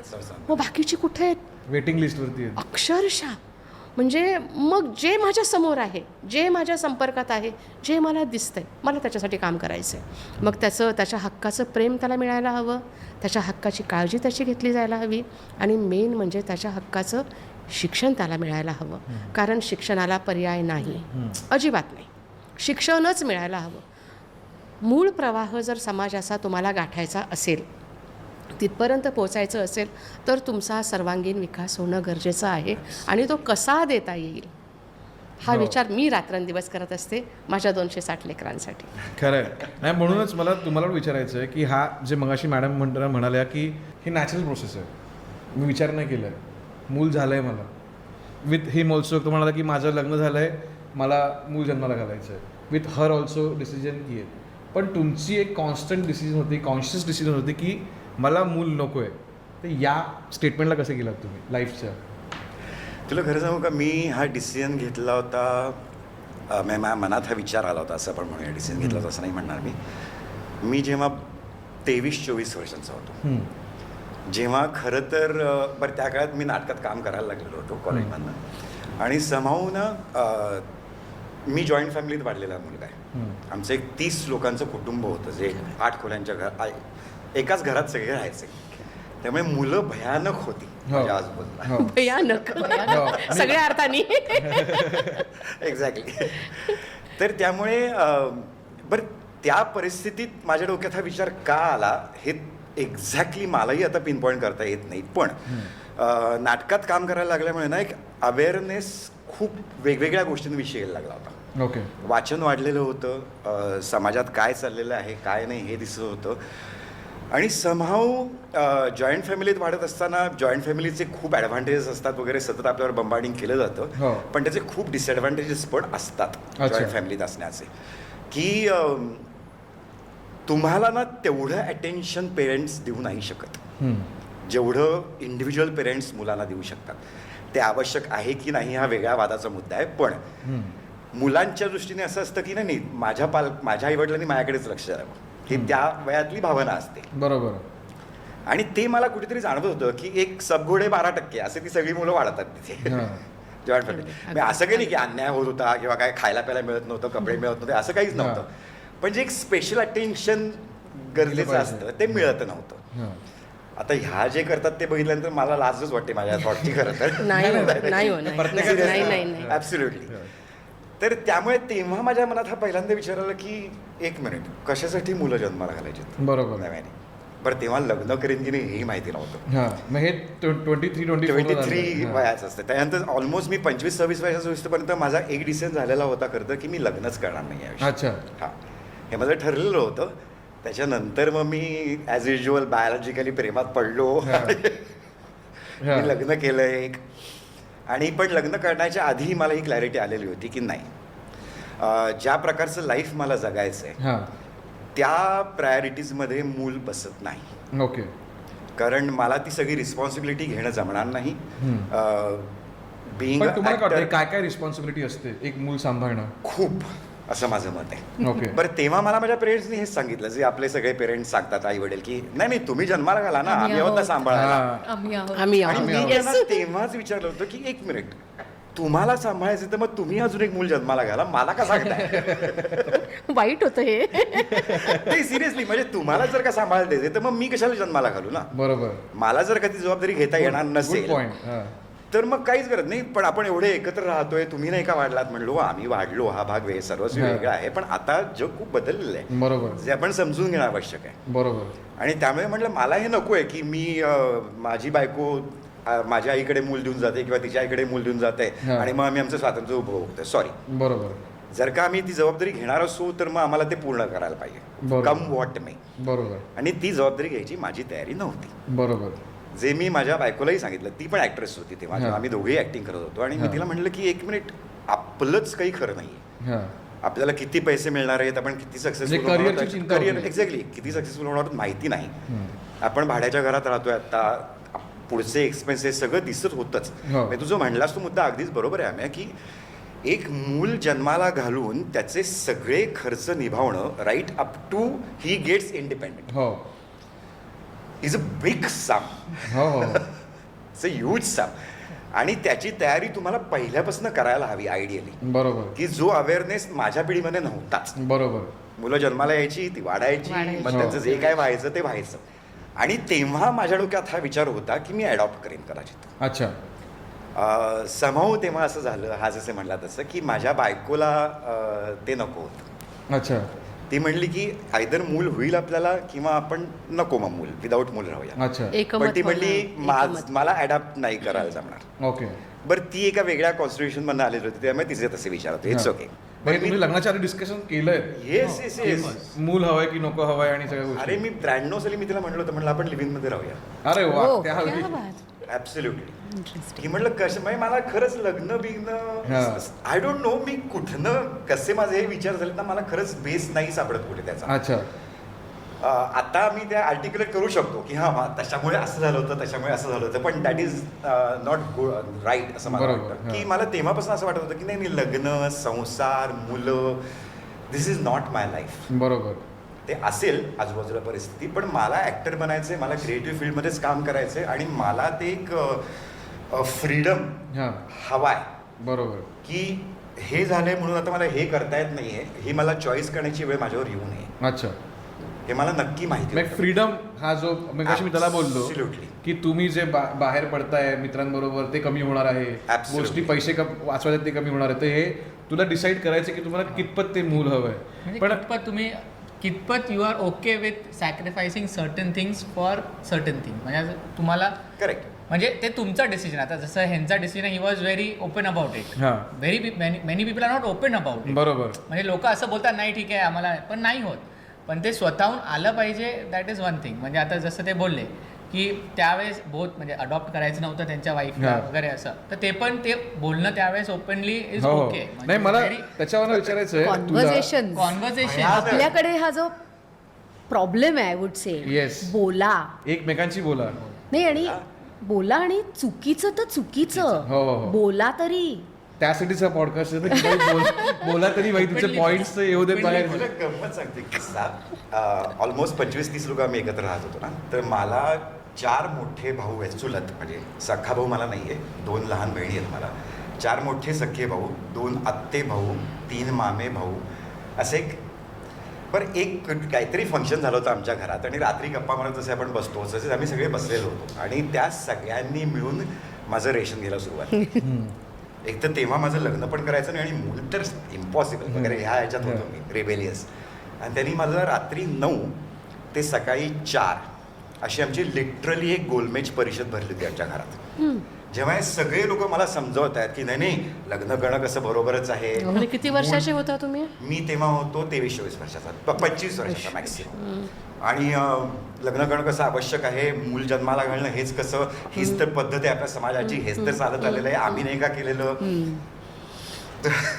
एक खरंच एक प्रामाणिकपणे आता कबुली देतो मी. तेव्हा मी त्यांना त्या गोलमेज परिषदेमध्ये विचारलं होतं माझ्या मोठ्या भावांना, म्हटलं 1 मिनिट मला प्रामाणिकपणे सांगा की लग्न करून खरंच तुम्ही सुखी आहात का. बरं हा सगळा विचार ना मला नाटकामुळे आणि वाचनामुळे, एक्सपोजर बेसिकली. आणि आमची फॅमिली खूप कॉन्झर्वेटिव्ह, एका अर्थाने कॉन्झर्वेटिव्ह वातावरणात वाढलेली फॅमिली आहे. कारण इतक्या लोकांमध्ये बाहेर बघायला वेळ कोणाला एक्झॅक्टली. तर त्यामुळे सिंधुताई सपकाळांविषयी सगळ्यांना माहिती होतं, सगळं माहिती होतं, पण ते माहिती होतं फक्त. त्याच्यावर विचार कधी केला नाही. विचार कधीच केला गेला नव्हता त्याच्यावर. आणि त्यामुळे तो प्रश्न विचारल्यानंतर ते म्हटलं नाही मग ते भडकले सगळे असा कसा प्रश्न विचारतो. मी म्हणजे ऍक्सेप्ट कसं करायचं. एक्झॅक्टली. पण आता मगाशी म्हणताना एक पॉईंट म्हणाला आणि तो खूप ठिकाणी मी ऐकलाय की एखादा पर्सन, जसं तुम्ही म्हणाला की हजबंड वाईफमध्ये एक पर्सन म्हणतं की ॲडॉप्शन नको का, कारण कुठेतरी तिला टोमणे मारले जाणार की तुला मूल झालं नाही म्हणून ॲडॉप्ट केलं गेलंय, किंवा हे तर मुलगा तुझं नाहीच आहे. तुला हे फेस झालं कधी या गोष्टी सगळ्या, की अशी भीती होती? भीती नव्हती, फेस इनडिरेक्टली झाल्या. अझम्पशन्स आपल्याकडे एक फेवरेट गेम आहे सगळ्यांचा, की अरे 10 वर्ष झाली आहे ना, मूल नाही आहे. सो मी आणि तेजस वर व्हेरी क्लिअर की आम्हाला फिरायचं आहे, आम्हाला मजा करायची आहे. ही स्टार्टिंगची फेज. हां एवढं रिबेलियस नाही मे बी, पण सो आमच्यात असं व्हायचं. आणि असं कधीतरी आई बाबा विचारतायत की अरे काय चान्स घेणार की नाही वगैरे वगैरे, आणि तेव्हा आम्ही असं नाही, नॉट येट. आणि मग after a certain point, actually माझी आई 2018 अचानक शी पास्ट अवे, आणि माझा आणि तेजसचा प्लॅन होता 10व्या ॲनिव्हर्सरीला अडॉप्शनचा फॉर्म भरायचा, आणि तेव्हा आमच्या लग्नाला 8च वर्ष झालेली. सो मग देन असं काही झाल्यावर तुमचं आयुष्य पूर्ण चेंज होऊन जातं. त्यामुळे मग आम्ही म्हटलं की आपण थांबूया नको आता. आम्ही फॉर्म भरला आणि मग मी अनाऊन्समेंट केली घरात की आम्ही फॉर्म भरलेला आहे, finally you are going to get either a granddaughter or a grandson, आणि आम्ही अडॉप्शननी आमची फॅमिली पुढे वाढवणार आहोत. सो असं ना डिरेक्टली कोणी नाही विचारायचं, पण आई, माझ्या सासूला कोणी तिच्या फ्रेंड्स किंवा हे, कारण सगळ्यांना मुलं होत कोणतरी आहेत. आणटे असतात ना हां. ज्यांना सगळ्यांना घंटे मुलं होत करायला आहेत. खूप असते. असतात. हां. अशी कोण नाही मिळाली का? तेजस आणि सईला का नाही अजून 10 वर्ष होत आली, हां. एक तर लग्न झालं 2 वर्ष झाली, अजून कसं काही नाही. हां, पाळणा हलत का नाही? त्यामुळे इनडिरेक्टली झालं, but not so much. Raghav आल्यानंतर काही लोकांचं कमेंट्स आल्या किंवा असं काही झालं, किंवा तू त्याला जेव्हा फॅमिली फंक्शनमध्ये घेऊन जातेस तेव्हा कुठे बाकीचे जे कोणतरी आपले आले असतात लांब लांबचे रिलेटिव्ह, त्यांचं काही असं आले का इन्सिडेंट्स? मी नाव नको घेऊ कोणाचं, पण नाही तू सांगू शकतेस? Luckily not a single person, वा. Great. Not a Wow. Single person. Great कमाल आहे. खूप छान. म्हणजे मला आठवतंय की राघवला जेव्हा मी त्याला घ्यायला गेलो तेव्हा त्या संस्थेत, ती वाशीची संस्था आहे, चिल्ड्रन ऑफ द वर्ल्ड म्हणून. छान नाव आहे. हो. आणि बेसिकली म्हणजे I don't know how much it matters, पण जेव्हा तुम्ही अडॉप्शनचा फॉर्म भरता ना तेव्हा तुमचे कपल विथ फोटोज मागतात. So generally what CARA does is they try to match the child with you. काही instance anyway adopted families are blended families, आम्ही ब्लेंडेड फॅमिलीज म्हणतो. फॅमिली कशीही बनू शकते. हो, हो. After all it's your family, it's your हो, हो. युनिट. तर ब्लेंडेड फॅमिली म्हणतात. तर काही फॅमिली सेटअपमध्ये पटकन मूल वेगळं दिसतं. आमच्या केसमध्ये काय झालं की त्यांच्या ॲडमिनची 25-30 जणं येऊन पूर्ण वेळ का सेम दिख रहा है डॅडी जैसा, सेम दिख रहा है डॅडी जैसा. माझा नवरा आणि राघव सेम दिसतात. I am not kidding, same दिसतात. मी तुला फोटो दाखवेन हा. नंतर. म्हणजे ॲक्च्युली होय, बाकी वीस photo काढले. माझ्या मुलाचं पहिलं फोटोशूट केलं आणि माझी थीमच तेव्हा होती की आम्हाला त्याला दाखवायचं आहे की तुझा दिवस कसा असतो, तू सकाळी उठल्यापासून झोपेपर्यंत काय वन डे इन करतोस. हिज लाईफ म्हणून शूट केलेलं. So that was our theme की त्याचे बर्थडे गिफ्ट. टीव्ही सिरियलची अक्षरशः राघवचं एक अफेअर होतं फ्लॅशबॅक. तो आमचा ऍक्च्युली इंटरनल जोक पण आहे. पण नाही, काय झालं की लकीली म्हणजे आम्हाला ते एवढं फ्रँकली, म्हणजे मी असं म्हणते की तुझ्यासारखं काय दिसतो यार, हे ना नॉट फेअर, माझ्या सवयी आहेत त्याच्याकडे. म्हणजे असं आमचं ते फन बॅन्टर चालू असतं. But not one person in the family, म्हणजे not anybody that I can think of. Close family नाही, एक्सटेंडेड फॅमिली नाही, कोणीही आम्हाला कधीही काही विचारलं नाही आहे किंवा त्याला फील करवून दिलंय. म्हणजे आमच्या थ्रू अजून त्याला काहीच हां. कळत नाही आहे किंवा त्याला अजून हा कॉन्सेप्टच माहिती नाही आहे. Nobody. So I had 110% marks to my family. So, both our family. तुमच्याकडे असे केसेस काय आलेत की जेव्हा मुलं तुम्ही अडॉप्शनला दिली आहेत? ना, माझ्याकडे अडॉप्शनच नाही आहे. अडॉप्शन नाहीच आहे? नाही, नाही. ओ, 0 ते 6 वयोगट नाही मग तुम्ही माझ्याकडे. सगळ्यांना डायरेक्टली सांभाळायला घेता? येस, सगळी आपली आहेत. वाव. म्हणजे मुलगा पायावर उभा होतो आणि मुलगी लग्न होऊन जाते. वा. सुपर. हा पूर्ण प्रवास. म्हणजे तुम्ही एवढं अडॉप्ट Yes. तुम्ही करताय असं येस, इथे? अडॉप्ट नाही, ती आपलीच हा, आहे. आपलीच. आपलीच आहे. घर आहे ते आईचं. घर आहे. घर आहे ते आईचं. अच्छा, त्यामुळे तुम्हाला आता आई गेल्यानंतर म्हणजे 4 जानेवारी 2022ला आई गेली आणि 15 मे 2022ला आपल्या संस्थेतल्या 9 मुलींची लग्न झाली ओ वाव. आणि जवळजवळ 5,000हून अधिक लोक अक्षरा टाकायला आली. नाईस. म्हणजे दीपक दादा जे हां. सगळ्यात मोठे जे आहेत ते सगळं हे डिपार्टमेंट बघतात.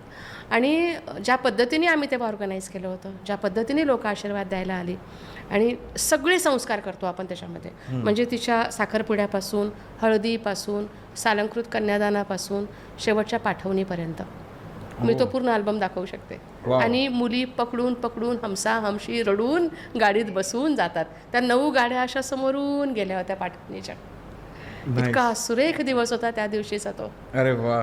म्हणजे आई होती आणि म्हणजे तिचं नसणं जाणवत होतं, पण होती त्या दिवशी त्या हॉलमध्ये, त्या लॉनमध्ये आई जाणवत होती की येस, ती सुद्धा बघते आणि तिलाही माहिती आहे की आपल्या मुली घरी चालल्यात म्हणून. आणि मुलं तर पायावर उभे होतात. म्हणजे जोवर ती पायावर उभी होत नाही हां. तोवर आई म्हणायची 18 वर्षाच्या मुलाला काय कळणार आहे? कुठली आई आपल्या मुलाला म्हणणार आहे की तू आता 18 वर्ष झाला, आता तू घरातून निघून जा? हां.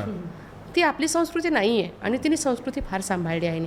संस्कृती, नीती, माती कायम तिच्या बोलण्यात नाही बरोबर. यायचं. त्यामुळे जरी गव्हर्नमेंटचा रूल असेल की 18 पूर्ण झाले संस्थेतनं आता ते मूल बाहेर पडायला हवं, तरी आपलं शैक्षणिक वसतिगृह आहे अच्छा. पुढचं ऑप्शन. ते मूल फक्त ह्या ठिकाणावर या रजिस्टरवरनं त्या रजिस्टरवर आपण शिफ्ट करतो. अच्छा. ना त्याचं बेड बदलत, ना त्याचं कपाट बदलत, ना त्याचा जेवणाचा मेनू बदलत, ना त्याचं कॉलेज बदलत, त्याचं रुटीन काही बदलत नाही. त्याला मी हात लावत नाही. पण आता हे तुमच्या की लोक आहेत जी सगळ्यांच्याच मुलाला आपली मुलं समजत आहेत. म्हणजे माझा एक तो पॉईंट होता की मी जो हे टॉपिक घेत होतो तेव्हा असं होतं की हा कोणासाठी आहे हा सब्जेक्ट, म्हणजे हा पेरेंट्ससाठी आहे की नव लग्न झालं त्यांच्यासाठी आहे, जोडप्यासाठी कोणासाठी विषय. तर माझं या गोष्टीला बघण्याचा पॉईंट ऑफ व्ह्यू असं आहे की हा आपला सगळ्यांचा विषय आहे अगदी. की म्हणजे पेरेंट्स म्हणजे काय हा आपण जर विचार केला तर कधी कधी आपण म्हणतो की अरे हा प्लांट पेरेंट आहे, हा पेट पेरेंट आहे, ह्याचा पेरेंट म्हणजे काय की आपण एखाद्या गोष्टी जबाबदारी घेतोय आणि त्याला पूर्ण वाढवायची एक ताकद ठेवतोय, त्याला पेरेंट म्हणतात. हो या. आणि त्यासाठी तुम्ही हे जे कामं करताय ती खरंच म्हणजे सुपर ऐकून वाटतं की कोणतरी असे ह्युमन्स आहेत जे एवढ्या लोकांना सांभाळत आहेत. तर मला विचारायचं आहे की ही एवढी मुलं येतात कुठून? तुम्ही अडवेट्स मदरपासून जर गेला, हां म्हणजे अविवाहित कुमारी मातांपासून, हा. जे पूर्वीपासून धोंडो महर्षी कर्वेंपासून अगदी ते जे आहे अजूनही आहे त्यांनी ते? का हो हो अनवेट्स मदरचा प्रॉब्लेम अजूनही आहे. उलट अलीकडे तर जास्त वाढला आहे तो. अच्छा. म्हणजे 15 वर्षाची मुलगी, 16 वर्षाची मुलगी, मी बोलू नये ते विषय, पण उलट ते प्रमाण वाढलंय. नाही बोललं पाहिजे माहिती काय वाटत ताई मला हे इमॅजिनेबल हो. सिच्युएशन्स मधनं हो मुलं हो येतात. हो आपण येतात. खरंच नाही रिलेट करू नाही हो. करू शकत. म्हणजे मी अगेन मला नावं नाही ना घेऊ पण नका, फक्त मला सांगा सिनारिओ पण लोकांना कळलं पाहिजे. सिनारिओ की मी आणि त्याच्यात अपसेट होऊन घरी आलेलो. I never forget that day. मी राघवच्या बर्थ सर्टिफिकेटचं काम करायला गेलेलो आणि ते जे संस्थेतले जे व्यक्ती होते ते त्यांना फोन आला आणि त्यांनी 2-3दा तो फोन उचलला नाही आणि नंतर परत वाजायला लागला. ते म्हणाले की सॉरी मला घ्यायला लागेल. कुठल्या तरी पोलीस स्टेशनमधनं फोन आलेला. ते म्हणाले की सॉरी तुमचं आत्ता काम नाही होऊ शकत कारण मला पळायला पळून 2 मुलं आहेत, त्यांना मला आधी घेऊन यायचं इकडे. तर ते काय झालं की संस्थेमुळे ओळख झालेलीच. मी म्हटलं इज एव्हरीथिंग ओके? ते म्हणाले 2 मुलं मिळाली आहेत, तान्ही मुलं आहेत, त्यांचे आईवडील कोविडमध्ये गेले आहेत आणि काका काकूंनी का कोणी रिलेटिव्स होते त्यांनी सांगितले की आता मी नाही घेऊ शकत and they are on the road. सोडून दिलं त्यांना. सोडून दे. नाही हा तर पण हे तर आपलं कलॅमिटीज ज्या येतात म्हणजे नॅशनल, त्यात तर तुम्ही सुनामी आठवा किंवा तुम्ही कोविड आठवा, हजारोच्या संख्येने मुलं अनाथ झाली आहेत. बरे नसताना सुद्धा होत होते अनाथ मुलं. हो. कोविड आलाय म्हणून अनाथ मुलं. अच्छा. आता म्हणजे लातूरचा भूकंप किती तेव्हा गेले, गावाच्या गावं गेले. आपल्या सुनामीच्या वेळेस साऊथ इंडियाला केवढा प्रॉब्लेम झालेला. कोविडच्या वेळेस ऑल ओव्हर वर्ल्ड हा प्रॉब्लेम होता. घराच्या घरं गेली आहेत, मुलं वाचली आहेत. म्हणजे मध्यंतरी गव्हर्नमेंटने तर ते कामच तो सर्व्हिस सुरू केला होता की कुठल्या घरातले आईवडील गेलेत आणि मुलं आहेत त्यांना संस्थेमध्ये घेऊन या. हे काम गव्हर्नमेंट मध्यंतरी करत होतं. अच्छा. खूप मुलं त्या कारणामुळे अनाथ झाली होती.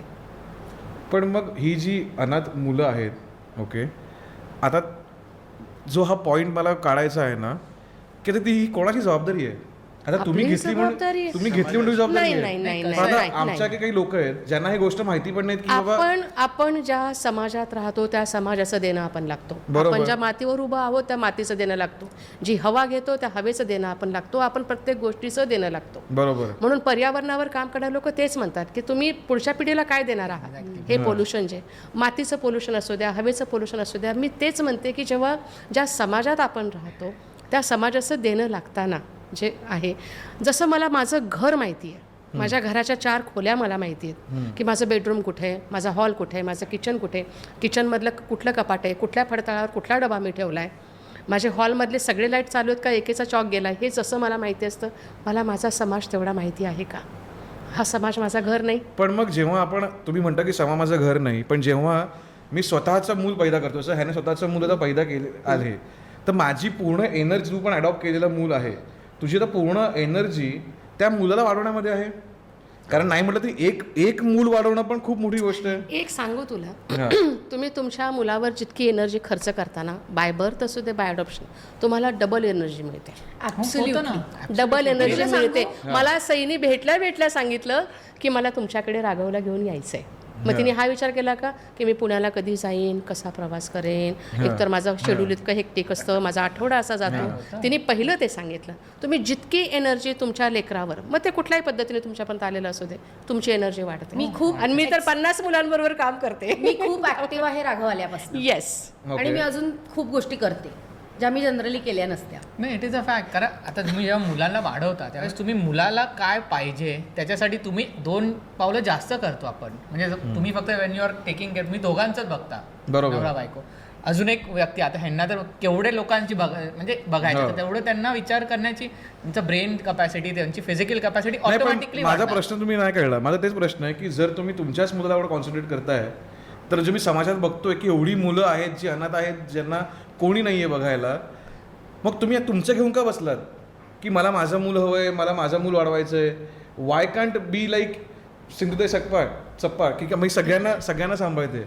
हो, पण माईंनाही स्वतःची 4 मुलं होतीच. माझ्या आधी 3 भाऊ होते, मी अच्छा. 4थी आहे.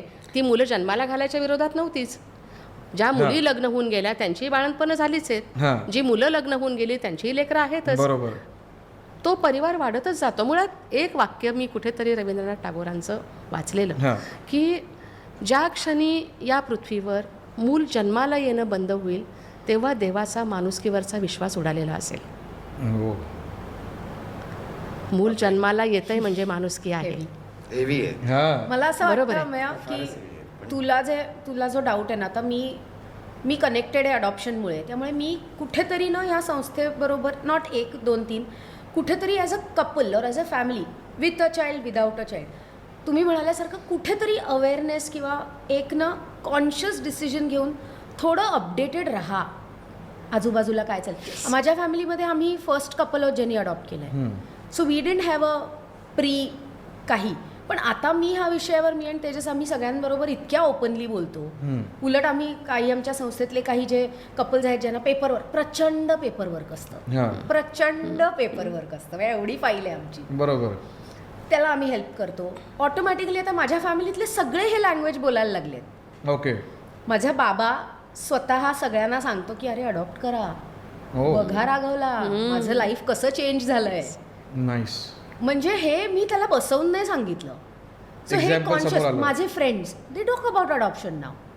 माहितीच नाहीये, आता माहिती झालंय ना, मग काहीतरी नाही, पण- कॉन्शियसली प्रत्येकाने करा. हिचं पॉईंट पकडूनच एक गोष्ट विचारायची की कारण तू आता एक किंवा तुम्ही आहात इथे, तुम्ही 2 जण आहात इथे, की स्वतःच मूल जन्माला घालायचंच आहे, हे हा विचार नक्की कशातनं येतोय? असं कॉन्शियसली असा किंवा विचार येतच का नाही. असं होतंय? म्हणजे नाहीच की येत. आज काय काही अब्ज कोटी पॉप्युलेशन झालेलं आहे. सो त्याच्यानंतर जरी ते टागोरांचं वाक्य कितीही डीप असलं तरी सुद्धा आत्ता खरंच गरज आहे का मुलं जन्माला घालायची? का जे ऑलरेडी जन्माला आलेले आहेत त्यांना एक सुखकर आयुष्य मिळेल हा विचार करण्याची गरज आहे, ना की नवीन मुलांना जन्माला घालणं. एनी चाइल्ड, कोणताही मूल जर तुम्ही त्याला एका पद्धतीने वाढवलं तर नेक्स्ट जनरेशनमध्ये हा प्रश्न पडणार नाही की मुलांना जन्म घालायला पाहिजे का नाही. कारण अडॉप्शन जसं आता अशी अनाथ मुलं आहेत ते काही कारणांमुळे अनाथ आहेत. जर तुम्ही तुमच्या वॉटेवर मुलांना किंवा तुम्ही नॉट अडॉप्टेड कोणतेही मुलं, कोणतीही जनरेशन आजची जी लहान आहे त्यांना जर तुम्ही एक proper way of living humanity शिकवली की तुम्हाला हे जे आत्ता चालू आहे ते पुढे जाऊन नाही फेस करायचं आहे, जे आत्ता होतं आहे, जसं लोक एवढी मुलं अनाथ आहेत की जे काय काय होतं आहे, हे जर तुम्ही आत्ता ह्या मुलांना शिकवलं तर may be in the future हे कमी होईल. हे जर कमी करायचं असेल तर आत्ताच्या ज्या मुलांना आपण जे शिकवतोय ते महत्त्वाचं आहे.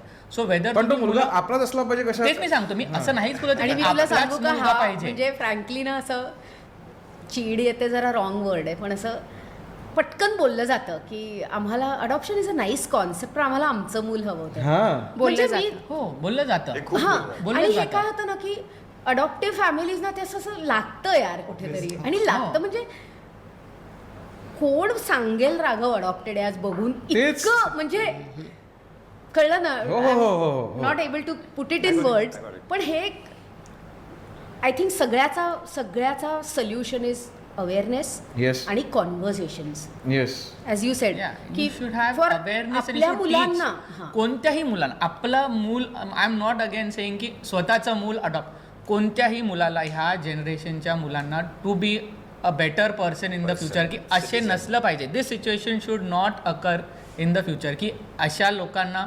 एवढं सॅक्रिफाईस करून मुलांना वाढवावं लागतं आहे. बरोबर. एवढ्या लोकांची त्यांना काळजी करावी लागते, हे नाही झालं आणि पाहिजे. यांची एकट्याची जबाबदारी नाहीये. तरी यांची एकट्याची नसली तरीही यू शुड, म्हणजे कसं आहे आता सपोज मी जेव्हा माझ्या मुलीला वाढवतो, I will always or whatever he whenever she तिच्या मुलाला वाढवेल तेव्हा शी हॅज टू इनकल्केट की असं नाही झालं पाहिजे की तू म्हणजे आता suppose for instance if he goes to school, ह्याला कुठल्या मुलांनी जर असं सांगितलं की अरे तू अडॉप्टेड आहे, तर त्याच्या डोक्यात ते असं नाही आलं पाहिजे की अरे मी अडॉप्टेड आहे. पण हे ते कुणी वाढवलं पाहिजे, जे नॉर्मल मुलं जी बाकीची आहेत. त्यांच्या घरच्यांनी पण डिटेल सांगितलं Awareness. पाहिजे. पेरेंट्सचं मेन इंटेन्शन चॅलेंज. हो. खरंच व्हेरी बिग चॅलेंज. आणि त्याच्यासाठी आपण मुलांना हे शिकवलं पाहिजे.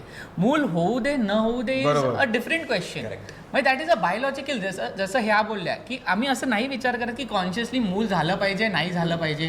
जसं तुम्ही पण बोलला तो झाला पाहिजे का विचार, हा माझा प्रश्न आहे की हा विचार झाला पाहिजे का, की बायोलॉजिकल पाहिजे की नाही पाहिजे. कारण इट इज नेचर. सी कोणताही वी आर ॲनिमल्स. आपण किती काय म्हटलं we are intellectual animals. Animals म्हणजे लाईफ वाढवणं हे त्यांचं एक इन्स्टिंक्ट असतं. म्हणजे मी आता जसं हे बोलले की आपण विचार नाही करत, आपण मूल न करायचा विचार जास्त करावा लागतो. If you ask Absolutely. अगदी Absolutely. मूल करण्याचा करायचा विचार नाही करावा लागत. कारण ते करायचा विचार करायची नॉर्मल गरज नाही ना. नॉर्मल एक बायोलॉजिकल व्हॅलिड प्रोसेस पॉईंट आहे. बोलला तू. म्हणजे बायोलॉजिकल प्रोसेस आहे ही. म्हणजे तुम्ही म्हणजे if I can use, if you having sex आणि मूल झालं की it is a natural thing. हो म्हणजे ते तुम्हाला न करण्यासाठी तुम्हाला प्रोटेक्शन करावं लागतं. बरोबर. So it's always other way round. Biological गोष्ट. जर आपण इंटेलेक्च्युअल आहोत तर why should we give a thought. No we should give a thought. पण मग तसं जगच नाही चालणार पुढे. पण आता मला एक सांग, हा. म्हणजे सॉरी मी तुम्हाला थांबवते नाही. की एखाद्या अनाथ आश्रमातनं एक मुलगा मोठा झाला. हा. म्हणजे मी आता जेव्हा मी मुलांची संस्था जी आहे ती माझ्याकडे, आणि माझा मुलांना हा नेहमी मेसेज असतो की तुम्ही उद्याचे कुटुंबातले कर्ता असणार आहात, त्यामुळे तुम्हाला जबाबदारी करणं गरजेचं आहे. बरोबर. की माझी फॅमिली, माझी पत्नी, माझी मुलं जे काही आहे ते. आता एखाद्या अनाथाश्रमातनं एखादा मुलगा मोठा झाला, एकतर तो हा विचार करेल, जर काही त्यांनी सोसलं भोगलं असेल तर कॉन्शियस अनकॉन्शियस माइंडमध्ये की नको हे माझ्यासोबतच संपून जावं, नाही मला माझ्याजवळ शेवट होऊन जावं. पण एखादा हाही विचार करू शकतो की मला जे जे मिळालं नाही ते मला द्यायचं आहे, बरोबर. मला माझं मूल जन्माला घालायचं आहे. पण मग आता विचार करा ना, तो छान अनाथ आश्रमात आलाय, त्याला माहिती आहे की किती सुंदर हे माझं घर आहे, आणि मग त्याला हा थॉट येतो की मला ना स्वतःचं मूल हवंय, मी ह्याच्यातल्या मुलाला मोठा नाही करणार. मग नाही ते- पण एक लक्षात घे, तू असा का विचार करतोय की जर त्याने जन्माला घातलं तर तो हा. ह्यांचा नाहीच आहे. ओके. असे तुला किती जण दाखवू. ओके. माझी स्वतःची मुलगी आहे, हा. मी तिची जितकी नाहीये तितकी ह्यांची आहे. बरोबर. माझी मुलगी कंप्लेंट करते, मम्मा मैं भी हूँ हा. अशी बोलते ती, तू मला कधी मिळणार आहेस. मलाही बरोबर. गिल्ट येतो, ऑफकोर्स मला गिल्ट येतो. हा. पण ह्या 50 तुकड्यांमध्ये जेव्हा मी विभागली जाते बरोबर. तेव्हा 51वा तुकडा मला नाही काढता येत माझा स्वतःचा बाजूला, ज्या पण 50 समजा मुलांमध्ये ती मी. मुलगी, समजा आता मी असं म्हणत नाही, पण ती मुलगी समजा हा. अडॉप्टेडच असती, तर तिला प्रश्न पडला असं की आई तुम्हाला हवी आहे, कारण तिचा कुठे येतो की आई तुम्हाला हवी आहे. नाही कारण रे, तू मुलं माझी एवढा आहे. विचार नाही नाही करत. करत. नाही करत मुलं एवढा विचार नाही करत. नाही, हे- इतके स्टॅटिस्टिक्स करणं बाळगणारे किंवा विचार करणारे हा. मुलं नसतात. जे त्यांचं आहे ना ते त्यांना हवं असतं, त्यांना ओके. प्रेम हवं जिथे असतं. प्रेम हवं अजून असतं, काही नाही. भरपूर प्रेम आमच्या- हवं असतं. वेळ आमच्या आणि प्रेम. अडॉप्टिव्ह फॅमिलीजमध्ये सो खूप सपोर्ट ग्रुप्स असतात. तेव्हा का why should you get a child home? तुम्ही तुमची फॅमिली ओपन करता एका मुलासाठी. बरोबर. What does a child need? Unconditional love, अगदी बरोबर. प्रोटेक्शन, बरोबर. सिक्युरिटी. येस. त्यामुळे टिल अ सर्टन पॉईंटनं हे प्रश्न नाही पडणार आहेत. नाही पडत. ताई म्हणाल्या तसं हम्म. की हे तुम्ही बायोलॉजिकल अडॉप्टेड काय मूल आज म्हणजे what does the child need? Imagine growing up without a family. हम्म. आज त्यांचं घर आहे, ती फॅमिली आहे. हम्म. So imagine a child growing up without a family. आपण नाही विचार करू Then शकत. if the child is living without the family, then the world is his family. आता That depends विश्वची on the माझं world. घर विश्वची माझं घरं विश्वची सगळे माझे घर. पण that again depend on the people around Around. ते सांगतोय आपलं मेन हे कारण- असलं पाहिजे की आपण हे जग असं बनवलं पाहिजे की हे म्हणजे the differentiation shouldn't be there between an adopted and a self child. नाही. असं नाहीच झालं पाहिजे. म्हणजे इज अ बरोबर. चाइल्ड. तरी आता लोक बोलायला लागली आहेत ह्या विषयावर. हा. सो मी जेव्हा सॉरी नाही, go ahead. की आता थोडं बोलतायत, थोडं डिस्कशन्स होत आहेत. सो ॲज यू सेड की टाइम्स आर चेंज. बरोबर. आणि आता आपल्या समोर खूप डिफरंट सिच्युएशन्स आहेत. हो. रिलेशनशिप्स हो, हो, बद्दल, हो. सिंगल पेरेंट्स आहेत, हो, हो, हो. सेम सेक्स हो. कपल्स आहेत, Couples आहेत. एव्हरीथिंग. आणि आता it's a time to be super open minded. हो. आणि ते आपली मुलं ते लहानपणापासून ते शिकणार आहेत. बरोबर. सो देर इज आणि आपण काही सांगितलं तरी ते तेच करणार आहे जे त्यांना करायचं. ऐकावं Exactly. जनाचं करावं म्हणायचं. ते तेच करणार आहेत. ते तर आहे. आता मगाशी तू बोलताना एक राहुल पॉइंट म्हणालास, आणि मी त्याच्याबद्दल मग विचार केलेला की मागच्या डिस्कशनला पण एक टॉपिक निघाला की आपण जी जनरेशन घडवतो म्हणजे जन्माला घालतो त्याच्यामुळेच पुढची जनरेशन बनणार आहे. सो आपण जे संस्कार देतो त्यांना म्हणजे संस्काराचा शब्द येतो की आपण मुलांना का आवडतो कारण आपले संस्कार पास ऑन होत आहेत जे ते मुलगा घडणार आहे आणि जे तो म्हणतो की जर आपण ते त्याला वोक बनवलं तर पुढे वोक होणार आहे. हा विचार करताना ना मी कधी कधी हा विचार केला की आपण म्हणतो की आपण मुलाला शिकवणार काय आहेत but do we know what we are doing. कारण जेव्हा मी बघतो एका ट्रेनमध्ये एका फ्लाईटमध्ये बसलोय मी आणि एखादा मुलगा येडा काय करून धावतोय इकडे तिकडे आणि त्याचे आई बाबा बघत पण नाही आहेत त्याला, तेव्हा ती जबाबदारी कोणाची आहे त्या मुलाची. त्याला काय शिकवलं गेलं आहे कारण त्याला चांगल्या शाळेत टाकलंय, तो प्रॉपर IB स्कूलच्या हातात iPad आहे, सगळ्या गोष्टी आहेत, पण तो मुलगा वेडासारखा वागतोय क्रेझी. आणि मला त्या गोष्टीचा चीड येतोय की हे का आणि कोण सांभाळत का नाही आहे. ह्या रिस्पॉन्सिबिलिटीज कोणाच्या आहेत. आणि मला याच्यातच एक ॲडिशन करावीशी वाटते की आपण जेव्हा मुलं ॲडॉप्ट करतो और जन्माला घालतो वॉटेवर, आपण जेव्हा त्यांना जबाबदार नागरिक घडवायचं ही आपली जबाबदारी असं आपण म्हणतो, पण आत्ता आजूबाजूला जे काय चालू आहे त्याच्यात तुम्ही कंट्रोल कसा ठेवू शकणार कसा ॲज अ पेरेंट म्हणून. का मग तुम्ही ते जसं पूर्वीच्या पिढीचं मत होतं की हा मुलं वाढतात त्यांची नाही, मग नाही, त्यांचं जसं ते शिकतात. मला वाटतं जसं असं- आपल्या आई वडिलांनी they tried to give the best to us Yeah, it is always that. त्यांच्या नॉलेज प्रमाणे. आता पण आपण मला आई शिवाय घालतोच की हे तुला काय वाटतं आपली मुलं घालणारच आहेत आपल्याला शिव्यानंतर.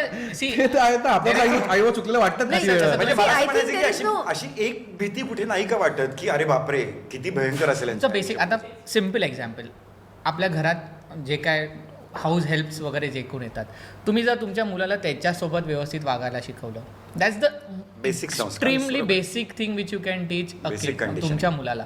किंवा घरात जे कोण येतात, आपल्या म्हणजे आमच्याकडे लहानपणी अशी पद्धत होती आणि मी आत्ता पण सांगतो लोकांना की घरात कोणी आलं तर तुम्ही त्याला आल्या पाणी विचारा पाणी पाहिजे. किंवा हातात काय बॅग असेल तर बॅग उचलून ठेव. हे खरंच. खूप आपल्या महाराष्ट्र म्हणजे हे मी महाराष्ट्रीयन घरात होतं हे मी बघतो आणि हे आमच्या घरी पण व्हायचं की तुम्ही आल्या हे तुम्ही जर कंटिन्यू ठेवलं रादर दॅन नेगेटिव्ह. जसं तुम्ही बाहेर जाऊन काय होतंय, अरे TV वरती काय कंटेंट, जसं तू जे कंटेंट Exactly. ते content control Next after episode point येतो. तुमच्या हातात आहे. टिल अ पर्टिक्युलर एज, मुलं ॲट अ पर्टिक्युलर एज 6-7 वर्षाचे जोपर्यंत होतात तोपर्यंत तुम्ही त्यांना जे काय शिकवाल ते लास्टिंग मेमरी असते. म्हणजे पुढे जाऊन जे पण तुम्ही तेवढा वेळ आहे का आता कोणाला. काढावाच लागणार, काढावा लागतो. काढावाच तेच लागणार. म्हणतोय. मूल ॲडॉप्ट केलं काढावाच तरी लागतो. काढावा लागतो. मूल ते ते काय रेडीमेड म्हणजे शिकून नाही, येत त्याला नाही. substitute नाहीये. तुम्ही जन्म दिल्यावर जे जे मुलासाठी करता तेवढंच तुम्हाला अडॉप्ट केलेल्या मुलासाठी सुद्धा करावं लागतं. कोणत्याही मुलाला आणि मूल घरात आलं की संपलं तुमचं लाईफ संपलं. आणि तू जे हे म्हणतोयस ना की ते मूल असं पळत होतं आणि हे, तर मी असं म्हणेन ना की माझं मूल जेव्हा असेल ना तेव्हा असं अजिबात मी करू देणार नाही किंवा त्याला ते तसं वळण लावेल की ते असं कधीही करणार नाही असा विचार करशील ना, त्यासाठी मी मूल जन्मालाच घालणार नाही. इतक्या टोकाला का माझा जातोयस? पॉइंट हा आहे की या मोमेंटला काय होतंय, तो मुलगा जो पळतोय ना तिथे फिलिंग काय येते की हा माझा मुलगा. तुम्ही म्हणालात ना की माझ्या मुलाला मी असं नाही करणार, पण जेव्हा मला ही फिलिंग येईल की तोही माझाच मुलगा आहे रे, तो जो येडा का. कारण मी सांगतो कसं सीन झाला. मी मध्ये एक शूटिंगसाठी जितेंद्र जोशींबरोबर फिरत होतो. ओके, आम्ही अनप्लॅन ट्रिप करून आम्ही शूट बीट करत होतो आणि आम्ही फ्लाईटमध्ये होतो आणि फ्लाईटमध्ये सेम ती मुलगी रडायला लागली वेड्यासारखी आणि एकदम हौतास करायला लागली आणि मी बघतोय तिला आणि मी असं बोललो तुला जितू काय आहे. जितू गेला तिच्याकडे त्याची खेळायला लागला, तिला हे केलं ते केलं, मग तिला तर कुठली ती कविता ऐकून दाखवली त्याकडे जी होती ती and she started laughing and playing with him. Correct. तेव्हा मला स्ट्राईक झालं की ओ शिट, हा विचारच आपण नाही करत. मग तुझं उत्तर तूच देतोय. हो, मला माहिती आहे. ऑल्सो काय होतं मी तुला सांगते. हो. नाही काय होतं ना की यंग पेरेंट्स ना वर्किंग पेरेंट्स आहेत पहिली गोष्ट. हो, दोघंही वर्किंग आहेत. जेन्युइनली कारण तेवढा पैसा कमवायचा त्या मुलासाठी. एक्झॅक्टली जेन्युइनली वेळ जेवढा मुलांबरोबर घालवायला हवा तेवढा घालवता येत नाही. बरोबर. मग काय होतं ना, ते आता फॉर एक्झाम्पल एअरप्लेनमध्ये धावतोय, बऱ्याच वेळेला असंही होतं की तुम्हाला कळतच नाही काय करायला हवंय. बरोबर. आता पटकन ॲज यू सेड त्यांनी खेळलं, हे झालं ते झालं, द मॅटर वॉज अड्रेस्ड. मी तुला सांगते, आम्ही राघवला पहिल्यांदा मागच्या वर्षी बँगलोरला फ्लाईटमध्ये घेऊन जाणार होतो. मी इतका रिसर्च केला या सेम गोष्टीवर की मुलं फ्लाईटमध्ये रडतात, काय करायचं, रिझन्स काय. मी आय एम नॉट किडिंग. माझी ज्या बहिणीकडे मी बँगलोरला जाणार होते तिची मुलगी राघवून 2 वर्षांनी मोठी. मी तिला फोन केला, म्हटलं रमा काय का रडू शकतो हा, मग तिने लगेच दडे बसू शकतात, वेगळं बंद वाटू शकतं, ओके. मग दडे न बसायला काय, मी एवढा रिसर्च केला तर माझ्या नवऱ्याने शेवटी मला झालं, अगं तो मुलं तो रडू शकतो, इट्स ओके.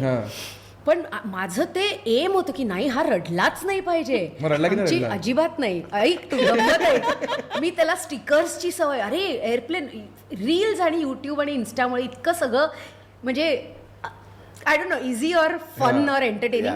मी ते सक्शन टॉईज घेतले, भिंती सीटला लावायला हे स्टिकर्स घेतले. त्याला मी आधी ना दाखवले नाहीत स्टिकर्स, की तिकडे जाऊन आपण स्टिकर खेळू. मी इतक्या ऍक्टिव्हिटीज प्लॅन केल्या त्याच्यासाठी. तो पूर्ण मुलगा 1.5 तास तो एंगेज होता. येताना मी ओव्हर कॉन्फिडन्स की नाही ह्याला तर काही झालंच नाही. मग आम्ही आचा गेम करत होतो, दडे बसायला नको, ह्याला तर च्युइंगम नाही देऊ शकत, मग आपण राखो आ कर की मग आ करणार, म्हणजे दडे नाही बसणार. मी हा सगळा बावटपणा केला. बावट चांगला पण आहे, बावटपणा नाही. ऐकशील पुढे plans fail, how much ever you plan it fails. येताना आम्ही बसलो. अनफॉर्च्युनेटली आम्ही बुक हे चेक इन नाही केलं, त्यामुळे आम्हाला खूप मागच्या सीट्स मिळाल्या. तो प्लेन टेक ऑफ झालं, सगळं चालू होतं. आम्ही एक काहीतरी दाणा देतोय, मग एक खा, मग आ कर, सगळं चालू होतं सेम. तो मिड फ्लाईट जो रडायला लागला, तो आम्ही लँड होऊन घरी, आम्ही 2 मिनिटावर राहतो एअरपोर्टहून, पार्ल्यालाच राहतो, त्यामुळे घरी पोचून झोपेपर्यंत तो मुलगा थांबला नाहीये रडायचा. 1000 स्टिकर्स काय तू म्हणशील ते. आणि तेव्हा as a parent I am telling you are so helpless. मला अर्ध गिल्ट वाटत होतं की बाकीच्या सगळ्यांना त्रास होतोय ह्याच्यामुळे, खरंच. त्यामुळे काय होतं की त्यावेळेला त्या पेरेंटला पण नाही करत. मी इतकं ओव्हर हे केलं पहिल्या फ्लाईटला की I will make sure he doesn't cry. पण सेकंड डेला एव्हरीथिंग फेल्ड, सेम थिंग मी करत होते. त्यामुळे अशा सिच्युएशन मी जरा पेरेंट पॉइंट ऑफ व्ह्यूनी घेईन. काही वेळेला ना पेरेंट्सना पण नाही कळत की मी आता काय करू मी ह्याच्याबरोबर, किंवा का रडतोय, कसं कम्फर्ट करू. बरोबर. सो थोडा पेशन्स तर दाखव नेक्स्ट टाइम फ्लाईटमध्ये. नाही, मला तेच होतं की आसपासची मुलं बघतायत आणि इट्स व्हेरी क्रँकी, पोरं सगळी जी आहेत, आणि त्याचा त्रास आम्हाला होतोय, तर मला ह्याच्यात नाही पडायचंय. आणि सेकंड गोष्ट म्हणजे मला माझं करिअर पण आहे, आणि जर मी करिअर करतो आहे तर मग माझ्याकडे तेवढा पैसा असला पाहिजे की मी मुलाला सांभाळायला एक मेड ठेवतोय, किंवा मी माझं काम करतोय, मी पैसे करतोय, माझी मेड त्या मुलाला सांभाळेल, आया म्हणून कोणतरी असेल ती त्याला करेल गोष्टी सगळ्या. मग जर मी ऑफिसला जातो तर मुलाला मी शाळेत टाकीन, कारण मी जन्माला घातलंय, तर असं जबाबदारी नाही की मी पूर्णला वेळ दिलाच पाहिजे. मग मी त्याला कुठेतरी बिझी करून ठेवीन. आणि मग त्यामध्ये जे तुम्ही म्हणताय की मुलाला वेळ दिला पाहिजे, ते तुम्ही कसं मॅनेज करणार? Extra effort. Quantity of time पेक्षा quality time is much important. तुला माहिती आहे ना, रिसर्च आहेत की होम मेकर्स, हाऊस वाईफ्स आर वे मोर स्ट्रेस्ड, कारण ते पूर्ण वेळ घरात असतात, पूर्ण वेळ मुलांबरोबर असतात. तुम्ही जर तुमचं काहीतरी करून तुम्ही मुलांना 1 तास द्या, 2 तास द्या, पण पूर्ण ॲज यू सेड पूर्ण त्याच्याबरोबर क्वालिटी टाइम, की that is more than enough for the child. Initial इयर्समध्ये तुम्हाला 100% वेळ द्यावाच लागतो, आणि द्यावा तुम्हाला तो बॉन्ड क्रिएट करायला, आणि तो होतोच. म्हणजे ते देणं पण इम्पॉर्टंट आहे. पण जसं जसं आता राघव 2.25 वर्षाचा आहे, मी सकाळी 7:30ला घर सोडते, तो उठलेला नसतो, पण त्याला माहिती आहे मी शाळेत जाऊन मी परत येणार आहे ह्या वेळेला.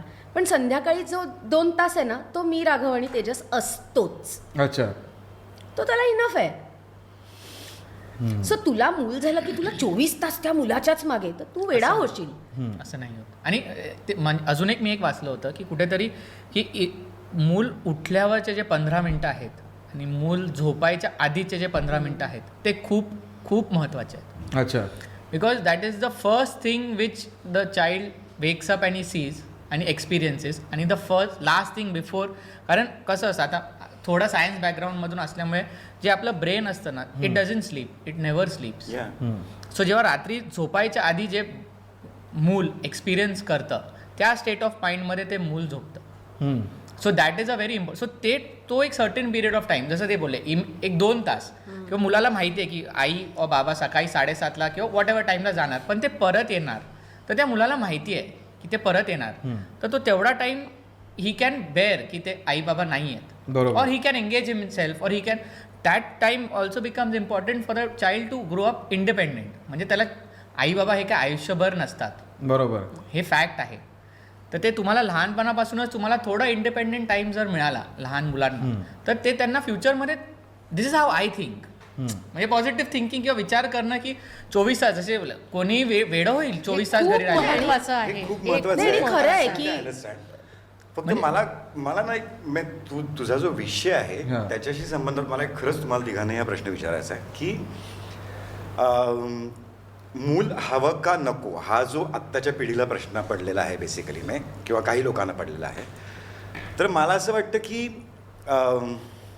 थोडं कदाचित हे बोजड होईल मला माहीत नाही, पण लिव्हिंग बिईंग्समध्ये सेक्सचा पर्पज हा प्रोक्रिएशन हा आहे बेसिकली, मेडिकली और बायोलॉजिकली और whatever, correct. Eventually human बिईंग्सनी इंटेलिजन्स वापरत सो कॉल्ड इंटेलिजन्स वापरत सेक्सला एक प्लेजर टूल बनवलं. सो प्रोक्रिएशन हा पर्पज बाजूला झाला त्यात. त्याच्यानंतर आपण म्हणूया अवेअरनेस नाही म्हणा किंवा कंडिशनिंग जे काय ज्या पिढीनुसार होत गेलं त्याच्यात ती प्रजा इतकी वाढली की एका लेवलला आता ती अनमॅनेजेबल झालेली आहे सगळी. सो ज्याप्रमाणे प्रिझर्वेशन ह्या मोडमध्ये आत्ता आपण गेलेलो आहोत एकंदरीत समाजाच्या दृष्टीने की प्लास्टिकचा वापर टाळूया, सस्टेनेबल लाईफ किंवा हे करूया ते करूया असे आपण अनेक उपाय करायला लागलेलो आहोत. सो त्याच्यातच पॉप्युलेशन कंट्रोल हा एक मेजर उपाय नाही आहे का? आहे ना. आणि तो जर का असेल तर मग मूल जन्माला घालायलाच पाहिजे किंवा मूल जन्माला येतच किंवा मूल जन्माला घालणं हा सेक्सचा एक पर्पज आहे हे सांगत राहणं कितपत योग्य आहे? सी म्हणजे जेवढं मला म्हणजे माझं असं म्हणणं आहे की मूल आता सपोज जे आपण बोलतो एज्युकेशन इज व्हेरी इम्पॉर्टंट, जसं तुम्ही बोलात sex education is very important. हे कितपत लोकांपर्यंत पोचतं हे म्हणजे आपण मुलं जन्माला घालायची की नाही आपण in a very small population विचार करतो. तू जसं बोलतो is a very very very minor population which thing. आपल्या गावात वगैरे अजून हा विचार किती मुलं झाली पाहिजेत हा पण विचार नाही होता गावात. So the thing is education is not, असं तुम्ही बोला education should not be about ह्या एन्व्हायरमेंटमुळे आपण मुलं जन्माला घालायला पाहिजेत का नाही घालायला पाहिजेत. Education should be in general whether म्हणजे एक मूल किंवा दोन मूल किंवा ते it should be generalize to everyone म्हणजे तो मास वाढवलं पाहिजे एज्युकेशनसाठी, कळलं? करेक्ट. सो जसं तुम्ही हे करताय की एज्युकेशन सेक्स एज्युकेशन आणि ह्याच्यामुळे वॉट एव्हर की मूल झालं नाही पाहिजे, दॅट इज म्हणजे मला नाही वाटत की that is one of the things which you should think of now. कारण जर सगळ्यांनीच असा विचार केला आता ह्या आपल्या जनरेशनमध्ये सपोज 50% ऑफ पीपल थिंक की मुलं नाही आहेत और एक्झाम्पल एज्युकेटेड क्लास थिंक मुलं नाहीत, तर in the future generation educated population कमी होणार. ओके. कारण educated people will whatever give birth और adopt children who will have that mindset की तुम्ही एज्युकेशनवर जास्त इम्पॉर्टन्स ठेवलं पाहिजे. पुढे जाऊन uneducated people will keep producing children, कारण त्यांना ते एज्युकेशनच नाही आहे की तुम्ही कसं वाढवलं पाहिजे. So that class of uneducated people वाढणार. Interesting point. नाही, इट इज अ फॅक्ट. कारण कारण त्याच्यावर माझी एक करोलरी आहे if we can Yes, of course. कसं आहे ना फॉलो त्यांनाच केलं जातं की जे प्रिव्हिलेज्ड आहेत. युज्युअली आपण जे जे काय फॉलो करतो ना बरोबर. ते आपल्यापेक्षा जे अपग्रेडेड आहेत त्यांना Superior. युज्युअली सुपिरियर आहेत त्यांनाच फॉलो केलं जातं. सो त्यामुळे सुपिरियरची रिस्पॉन्सिबिलिटी आहे की खालपर्यंत तळागाळापर्यंत काय पोचतं हे बघण्याची. बरोबर खरं तर हे इन जनरल सगळ्याच बाबतीत लागू आहे खरं तर. अगदी अगदी. आता याच्यावरनं एक मला आठवलं की माझ्या लहानपणी म्हणजे जे अजूनही कुठे कुठे दिसतं वंशाचा दिवा, मुलगाचं हो, हवा. हो. म्हणजे मला आठवते की जेव्हा मी हे अजूनही आहे. 8वी 9वी 10वीच्या त्या माझ्या काळामध्ये इवन माझी 11वी 12वी ती भ्रूण हत्या जी होती ना टॉपमोस्ट आकडा होता तेव्हा तो. आणि त्याचे परिणाम आता हे आहेत की मला दिवसाला किमान 20 ते 25 फोन असतात की लग्नासाठी मुलगी आहे का संस्थेत. मलाच नाही, आमच्या संस्थेचे जितके 15-20 नंबर असतील सगळ्यांचे फोन खणानत असतात. मुलगा आता 40शीला आलाय, मुलगा आता 30शीला आलाय, मुलगा 25शीचा आहे. आम्ही सांगतो इथून 3 ते 4 वर्ष नाही आहेत, मुली शिकतायत, बघा ना काही होऊ शकेल का? काय बघणार आहोत?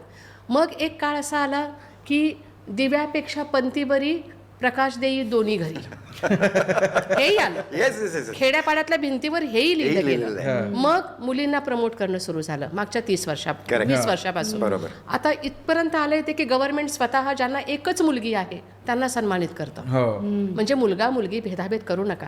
काय असतं की ही प्रोसेस असते. हो कुठलाही विचार बदलणं, कुठलाही अवेअरनेस येणं हे एका रात्रीत घडणारी गोष्ट नाही. नाही. त्याला कित्येक दशकं जाऊ द्यावी लागतात. हो, हो. अगदी स्त्री शिक्षणापासून जरी तुम्ही ते पाहिलं, कुठलाही विचार, हो. हुंडाबंदी असू दे, श्री भ्रूण हत्या असू दे, हे कुठलेही विचार ह्याला दशकं लागलेली बरोबर जे आहे ते. आणि आपली मानसिकता ही आपल्या आजूबाजूच्या परिस्थितीमधून आपण जे सोचतो, हो. जे आपल्याला मिळतं, जे मिळत नाही त्यातून तयार होते. हो त्यामुळे मी जेव्हा माझ्या संस्थेतल्या मुलांकडे बघते ना, तेव्हा जास्तीत जास्त यांच्यापर्यंत चांगलं कसं पोहोचवता येईल बरोबर हेच बघते. कारण मी जे यांना 200% आता द्यायचा प्रयत्न करेन, हे कुठेतरी जाऊन 70-80% पुढे देणार आहेत. Exactly. कारण भरपूर फिल्टर लागणार आहेत त्यालाही. हो. ते फिल्टर मला जमेला धरावेच लागणार आहेत. एक्झॅक्टली. माझ्या संस्थेमध्ये जेव्हा मी प्रत्येक सण साजरा करते, अगदी गणपती बसवण्यापासून, दहीहंडी फोडण्यापासून, दिवाळी, रक्षाबंधन, भाऊबीज, अगदी भाऊबीजेला आम्ही करदोड्यापासून, रुमालापासून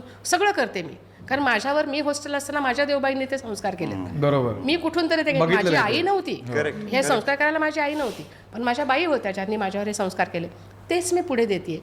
मला कुणीतरी दिलंय, हो, हो. ते मी पुढे पास करते. आता मी जेव्हा देणाऱ्याच्या भूमिकेत आहे ना, तेव्हा मी जास्तीत जास्त जितकं देत जाईन तितकं ते पुढे पासार होणार आहे. हो. म्हणजे पुढचा निकोप एक चांगला समाज जर माझ्या इमॅजिनेशनमध्ये आहे, तर माझ्या परीने कसा मला हातभार लावता येईल हेच मी बघणार. जेव्हा हा मुलगा त्याच्या स्वतःच्या घरात गणपती बसवायला जाईल, तेव्हा तो हात विचार करेल की ताई कुठून सुरुवात करायच्या. बरोबर मग पहिले मूर्ती बुक केली जायची, चला मूर्ती बघायला.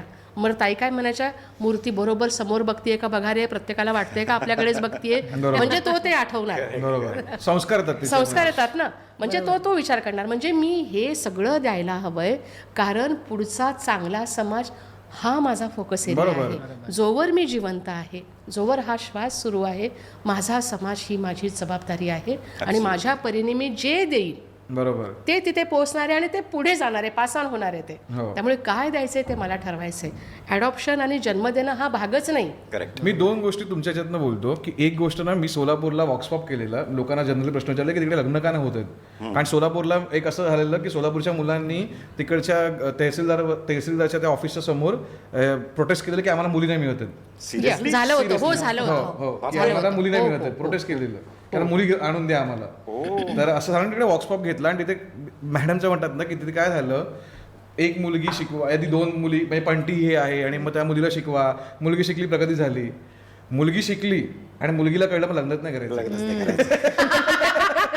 अरे किती वाईट आहे हे. असं आलं आहे, असं कळतं. की त्याचं करिअर घडलं आणि त्यांना कळलं की मला कळतंय, जर मला एज्युकेशन मिळतंय तर मी याच्यात कशाला अडकू, आणि त्यांना लग्नच करत नाहीये. सो हा पण एक गोष्ट आहे मजेशीर. तुझं काय होतंय माहितीये का, तू समूहाविषयी बोलताना ना एका व्यक्तीची उदाहरणं देतोय. नाही पण आता व्यक्तीपासून समूह बनतोय त्याच्यामुळे कसं आहे. मेट्रोपॉलिटन जे आहे ना आता पॉप्युलेशन, तिथे हा बऱ्यापैकी प्रश्न झालाय हो की मुलींनाही लग्न करायचं नाही आहे, कारण ते कुठे त्यांनी बघितलंच समोर काय म्हणजे होतं. इंडिव्हिज्युअलिझम खूप वाढलेला आहे. मी एक तुम्हाला माझी पर्सनल गोष्ट सांगतो. मी नाव नाही घेत त्या व्यक्तीचं, कारण खूप जवळची व्यक्ती होती माझ्या. ती माझ्या एक प्रिन्सिपल होत्या ओळखीच्या, आणि म्हणजे त्या असं होतं की एकदम लवेबल, म्हणजे त्यांना 200-300 मुलांचं एकदम ते सांभाळायचं असं आहेत त्यांना. त्यांचं कुठेतरी मॅरेज झाल्यानंतर त्यांनी बिकॉज करिअर वुमन म्हणून त्यांनी मूल लेट जन्माला घालण्याचं डिसिजन घेतली. त्याचं प्रेशर घरातनं वाढत गेलं की अरे कधी घालणार वंश, आणि त्यांना ॲडॉप्शन चान्स होता कारण त्यांना असं होतं की वंशाचा दिवा झाला पाहिजे. ओके, त्यामुळे त्या बाईला कंटिन्युअसली हे मेंटल प्रेशर की बाबा तुला स्वतःचं मूल पाहिजे. त्यामुळे त्यांनी खूप प्रयत्न केले मूल जन्माला घालण्याचं, पण ते नाही होत होतं. मग त्याच्यात त्यांना डिप्रेशन यायला लागलं की मी का नाही करू शकत आहे. त्यांच्या मेडिकेशन चालू झाले त्या गोष्टीसाठी, स्टेरॉइड्स घेतले गेले मूल जन्माला घालण्यासाठी.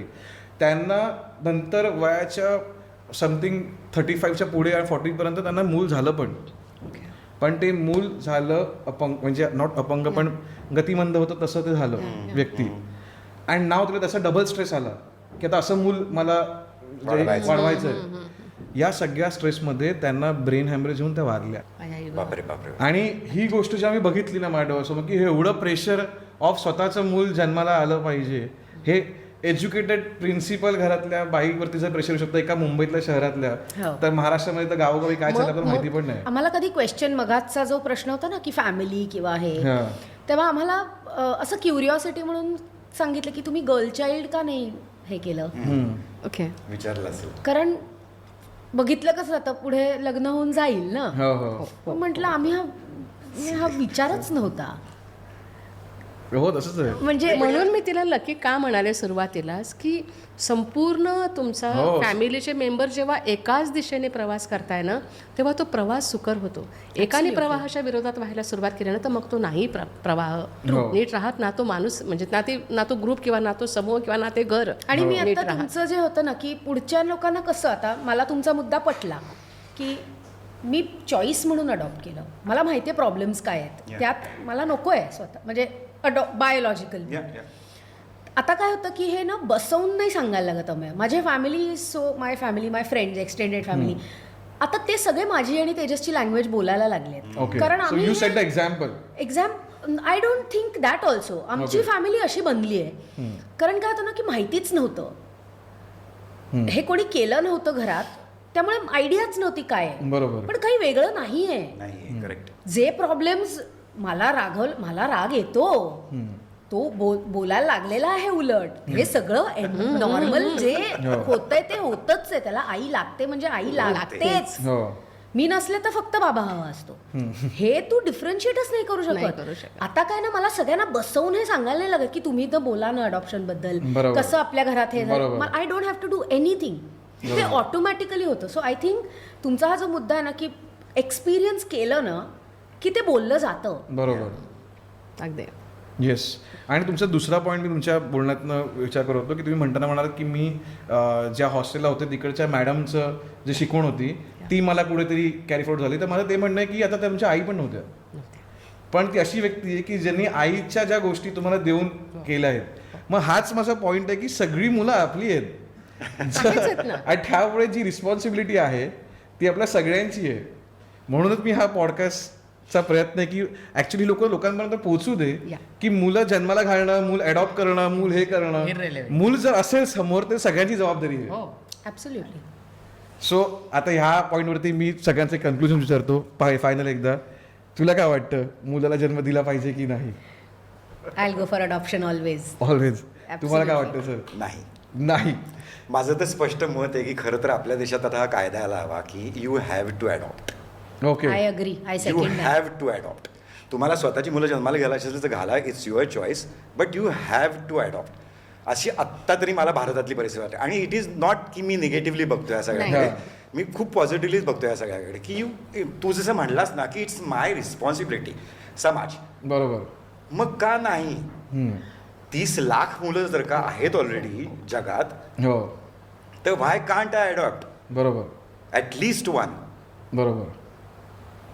एवढा तरी अवेअरनेस यायला हवा. ओके. तुमचं मॅम? माझं सुरुवातीलाच मी म्हटलं की ते जन्म दिलेला असू देत किंवा ते अडॉप्टेड असू दे, मूल हे तुमच्या केंद्रस्थानी हवं. परफेक्ट. आणि राहुल? डेफिनेटली मूल कोणतंही असू दे, अडॉप्टेड असू दे, स्वतःचं असू दे, त्याला व्यवस्थित तुम्हाला वाढवणं हेच आपलं कर्तव्य असलं पाहिजे. ॲब्सोल्युटली. Nice. इररिस्पेक्टिव्ह. नाही. सो सगळ्यांनी तुम्ही छानपैकी 4 जणांची मतं ऐकली आहेत आणि माझंही मत असंच कुठेतरी आहे जे मी स्टार्टला सगळ्यांची बोलून आता माझ्याकडे झालेलं आहे की बाबा की इट्स अ रिस्पॉन्सिबिलिटी. तो स्वतःचं मूल असो, स्वतःचं मूल नसो, दुसऱ्याचं मूल असो, जर आपल्या आसपास मुलं आहेत तर ती सगळी आपली रिस्पॉन्सिबिलिटी आहेत आणि कुठेतरी ते आपल्याला कंटिन्यूस बघतायत. तर आपल्या वागण्यामधनं, आपल्या बोलण्यामधनं, आपण जे पण करतो, मोबाईल घेऊन बसलो काय पण सगळं बघतायत मुलं आणि ते तुमच्याकडनं शिकतायत. तर हा जर तुम्ही व्हिडिओ बघत असाल तर काहीतरी शिकला असाल तर प्लीज कमेंट करून सांगा की तुमचं मत काय या गोष्टीबद्दल. जर आम्हालाही जाणून घेऊ दे, काही नवीन पर्स्पेक्टिव्ह कोणाचा असेल तर आम्हाला तो समजायला मिळेल.